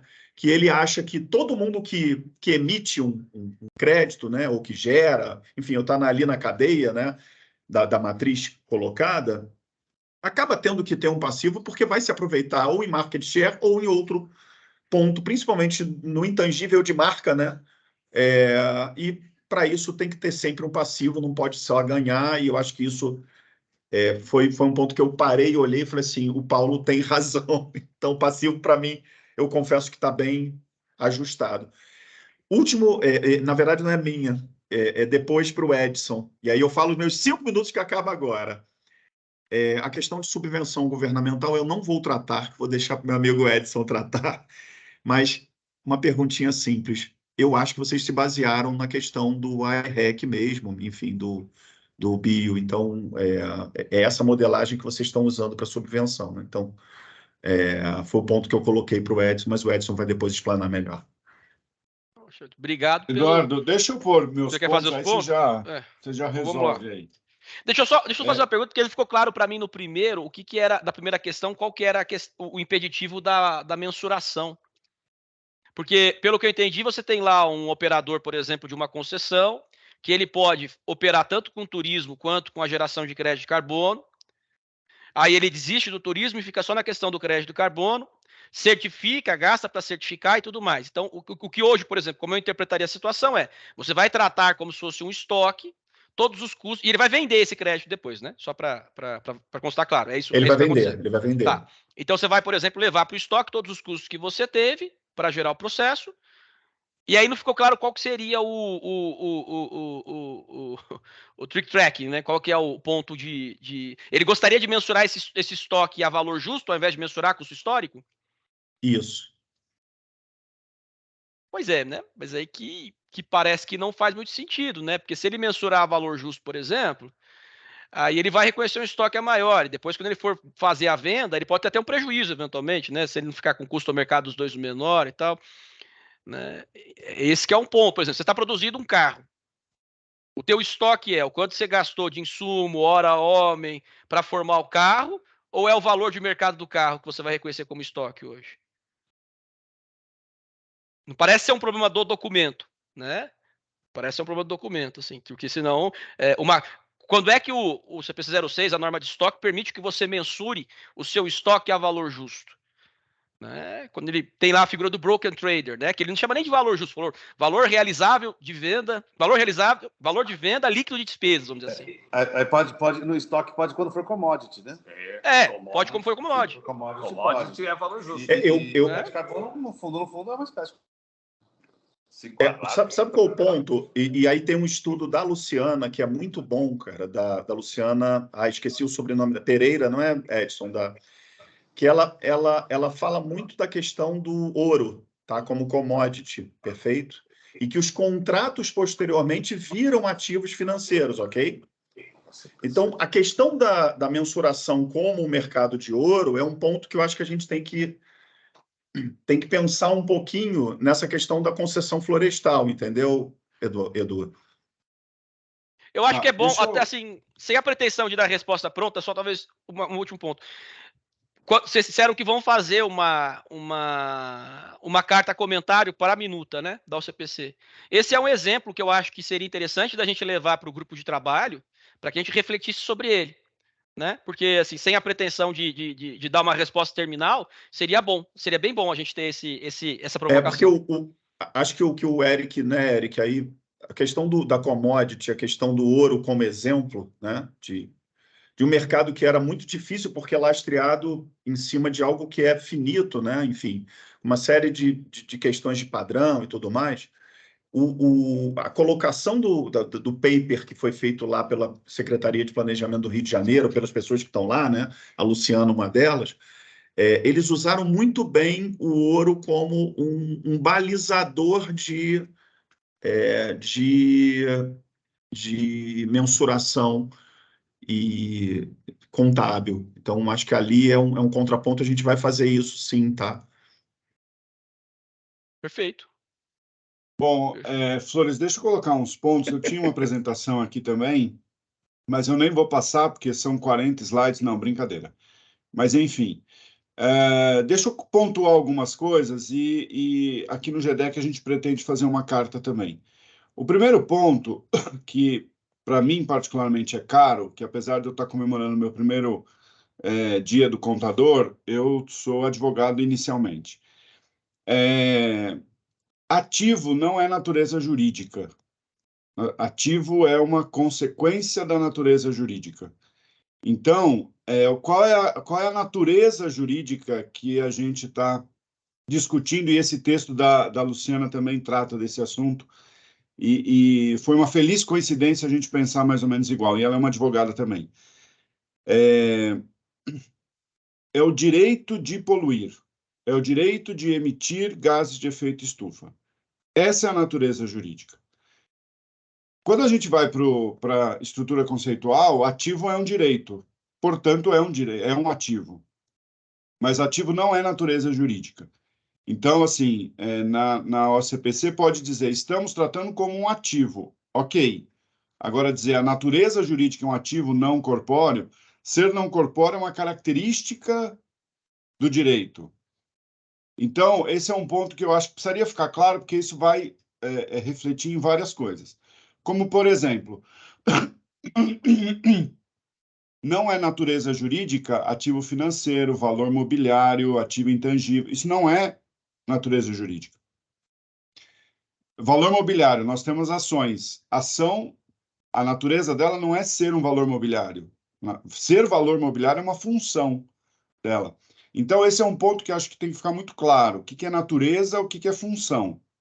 E aí eu não vejo problema em esse crédito de carbono ser um ativo financeiro, dependendo da função que vai ser dada, ser um valor mobiliário, né? Eu até fui estudar a decisão da CVM que disse que não é um derivativo, achei rasa, apesar de gostar bastante e admirar o Otávio Asbeck, mas eu achei que podia até aprofundar um pouco. Ou pelo menos, como a Luciana coloca, um certificado desse crédito pode ser um valor mobiliário. Então, eu acho que isso a gente tem que tomar muito cuidado para a gente dizer se é ou se não é. Esse é o primeiro ponto. Segundo ponto, e são só 3, rapidinho. O segundo ponto é o que o Alexandre falou da subvenção. Eu também não consigo ver isso como subvenção, e aí o que eu propus, até perguntei ao professor Eliseu, como é que foi tratada o crédito de energia elétrica na época do apagão? Porque isso já aconteceu. Tudo bem, não tinha IFRS na época, mas a natureza é a mesma. Eu podia gastar, eu tinha que economizar 20% de energia, se eu economizasse 30%, 10% eu podia vender. E subvenção, Flores, a questão é o seguinte: eu posso emitir, sei lá, 100 toneladas. Eu tenho um allowance de 100 toneladas. Eu emiti 80, me gera um crédito de 20. Por que gerou esse crédito? Porque eu fui eficiente em reduzir a minha emissão. Não foi o governo que me deu, fui eu que fui eficiente. Na verdade, o governo me deu uma autorização que, se eu desrespeitar, eu sou multado. Então, é uma determinação legal, pura e simplesmente. Então, me parece, tenho conversado com algumas pessoas, mas me parece que melhor do que subvenção seria um ganho de produtividade da empresa. De repente, até um crédito no estoque, e não é no estoque de crédito de carbono, é no estoque do produto. Porque eu tive eficiência naquele produto e isso, obviamente, eu vou liquidar como esse estoque? Parte vendendo crédito e parte vendendo produto, né? Então, eu sugiro pensar um pouquinho sobre a questão da subvenção. E a parte do passivo, eu sou um dos favoráveis a ter, na medida em que alguém tomou uma decisão com base no que você disse, é passivo sim, né? E aí, para terminar, eu vou colocar dois slides, até separei do resto da apresentação. O primeiro é esse aqui. Instrumento financeiro, aquele livrinho do Alexandre Bradel e do Irã Siqueira, de 2003. O que é instrumento financeiro? Dentro do comentando instrumento financeiro, possibilidade de utilização de derivativos com finalidade mais sofisticada para melhorar o retorno das carteiras de investimento. E também para proteção contra riscos ainda não contemplados, como é o caso das variáveis climáticas. Então, em 2003, o Irã Siqueira e o Alexandre Bradel já vislumbravam a possibilidade de um derivativo para financiar variações climáticas. 20 anos depois, nós estamos discutindo isso. E o outro, que esse eu gostei bastante quando eu fui ver o autor, é a questão do passivo ambiental. Obrigação presente, legal contratual, implícita, compromisso assumido por práticas do passado, políticas de divulgação ou declarações feitas. Expectativa válida perante terceiros. Se cumprir isso, é provisão. Quem disse? Tadeu Sendon, no ano de 2000. Já falando de passivo ambiental. Então, eu acho que, pegando a doutrina sobre o assunto, eu faria aqui, né, em público, esses 3 pontos: natureza jurídica, subvenção e passivo. Mas depois talvez a gente apresente, como GEDEC, apresente alguns outros. Mas obrigado, viu, Flores? E desculpa ter corrido aqui. Não, imagina, obrigado vocês. E a ideia eu acho que é exatamente essa. Eu marquei aqui. Essa questão, acho que da natureza jurídica e da função do ativo a gente vou levar internamente. A questão da subvenção, eu confesso que eu sempre tive ali acho que ela passou sem muita discussão. Né? Acho que ela passou sem muita discussão. Acho que a verdade é essa. Alguém foi lá e simplesmente falou: preciso de uma norma, vou colocar aqui a que mais, né, se aparenta. E aqui no caso do Brasil, a gente sabe que subvenção tem uma consequência muito complexa, especialmente tributária. Né? Então eu acho que isso é um elemento importante aí para se pensar. Com relação à questão do comentário do Alexandre, você tem derivativo de variação climática já há muito tempo, mas ele é diferente. Tá? Ele é bastante diferente, porque ele fala assim, olha, isso aí, por exemplo, Califórnia já tinha desde a época da Enron. Né? Se, por exemplo, eu tiver uma variação climática aqui que reduza a produção de eletricidade em 10% ou 15%, né? Eu vou lá e encontro um trader de mercado que diz, olha, eu te compenso a diferença de eletricidade que você não produzir. É um derivativo clássico, naquelas 3 questões lá do IFRS 9. Ele tem valor ele tem um underlying asset, que é o preço da energia que ele está vinculado. Ele tem realização futura, porque ele se dá no valor futuro. né? E o valor inicial dele é nulo ou muito pequeno, porque hoje eu estou dizendo assim, ó, se no final de 2024 a eletricidade produzida for menor, o mesmo pode acontecer, por exemplo, produtor rural, que afetou a safra de soja dele e tudo mais. Então, não é propriamente dito do crédito de carbono que a gente está tratando, mas é de alguma coisa... Mas eu poderia ter um derivativo com base no crédito de carbono. Posso ter um derivativo de qualquer coisa. Eu posso ter um derivativo, inclusive, o Alexandre tem uma fala muito boa disso, por exemplo, sobre o diferencial de imposto de renda que eu vou pagar no ano. Eu aposto contigo que eu vou pagar tanto de imposto de renda, você diz, olha, eu acho que você vai pagar menos, por exemplo, né? E a diferença a gente vai lá e cria uma relação de troca de fluxo de caixa. Então, o derivativo ele pode ser vinculado a qualquer, né? Posso apostar, por exemplo, do time de futebol, tem todas essas vinculações. Por exemplo, a SAFs hoje tem criado muito derivativo nesses bets, por exemplo, da vida. Se você olhar, muitas daquelas coisas são, né, poderiam ser enquadrados como derivativos.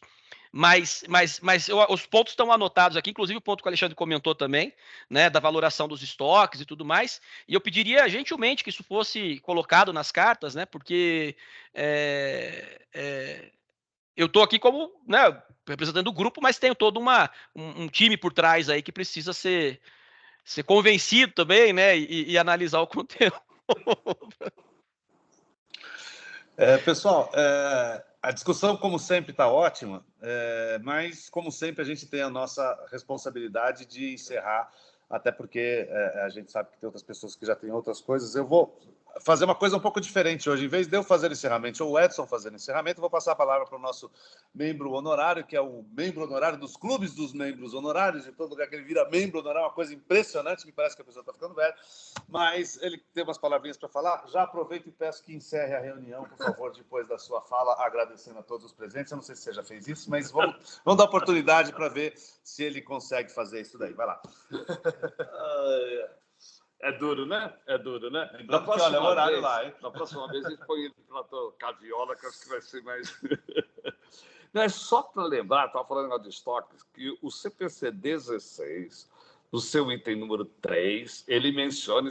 O CPC só cuida de custo, estoques ao custo. Daí ele diz, não se aplica a obrigação de custo, e aí vem com alguns exemplos, produtos agrícolas, vegetais, minerais e commodities.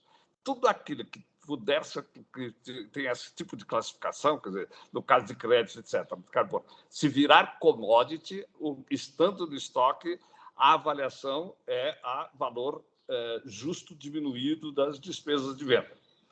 Está correto? Aliás, isso é extremamente antiga, muito antes do IFRS, né?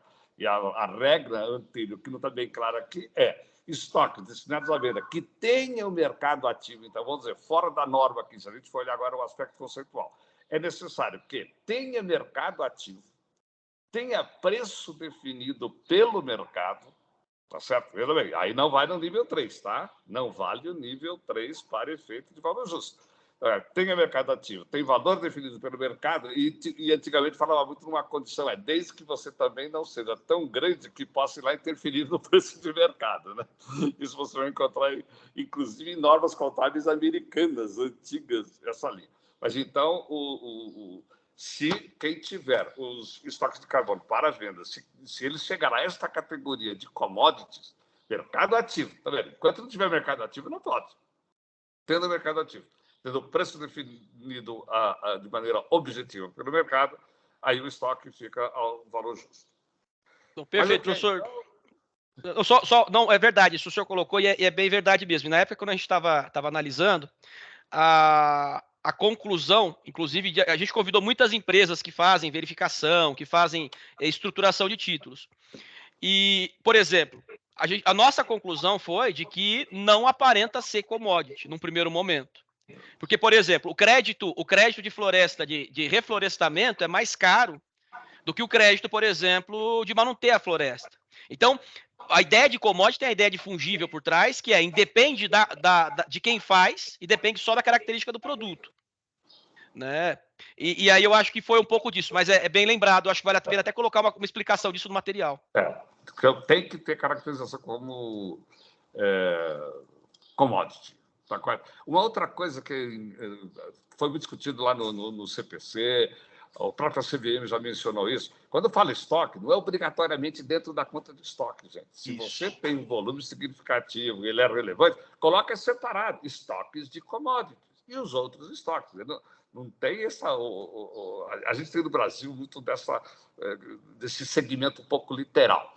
Né? E tanto que lá, né, produtos agrícolas, etc., ativos biológicos, a gente nem lembra que nasce dessa liberdade saxônica na classificação que o IASB encampa. Então, tá? Gente, não vamos dizer, não, é uma grande indústria que tem que colocar o carbono dentro do grupo de estoque de matéria-primas ou coisa que vale. Bom, então, já que me deram a incumbência, e como o mais assíduo participante do GEDEX, vi que agora incorporei isso aí, né, Edson? Tá correto, gente, muitíssimo obrigado. Acho que foi muito rica essa discussão hoje aqui. Eu aprendi para você. Eu só queria ver se eu conseguia aqui, por aquela florestazinha lá, dá para vocês verem floresta lá fora? Né?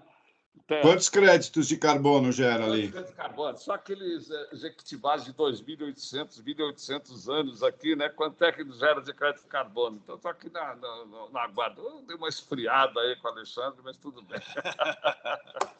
E só um pontinho, bem rapidinho. A gente vai discutir com muito mais profundidade essa discussão. Estou vendo o Haroldo aqui no seminário da Fundação CPCS. Tá. Né? Então, no site do CPC tem lá as datas do seminário. Por gentileza, participe, porque a gente está precisando de apoio na Fundação. Um abraço, gente. Até uma próxima. Foi bem, obrigado. Parabéns. Bom final de semana.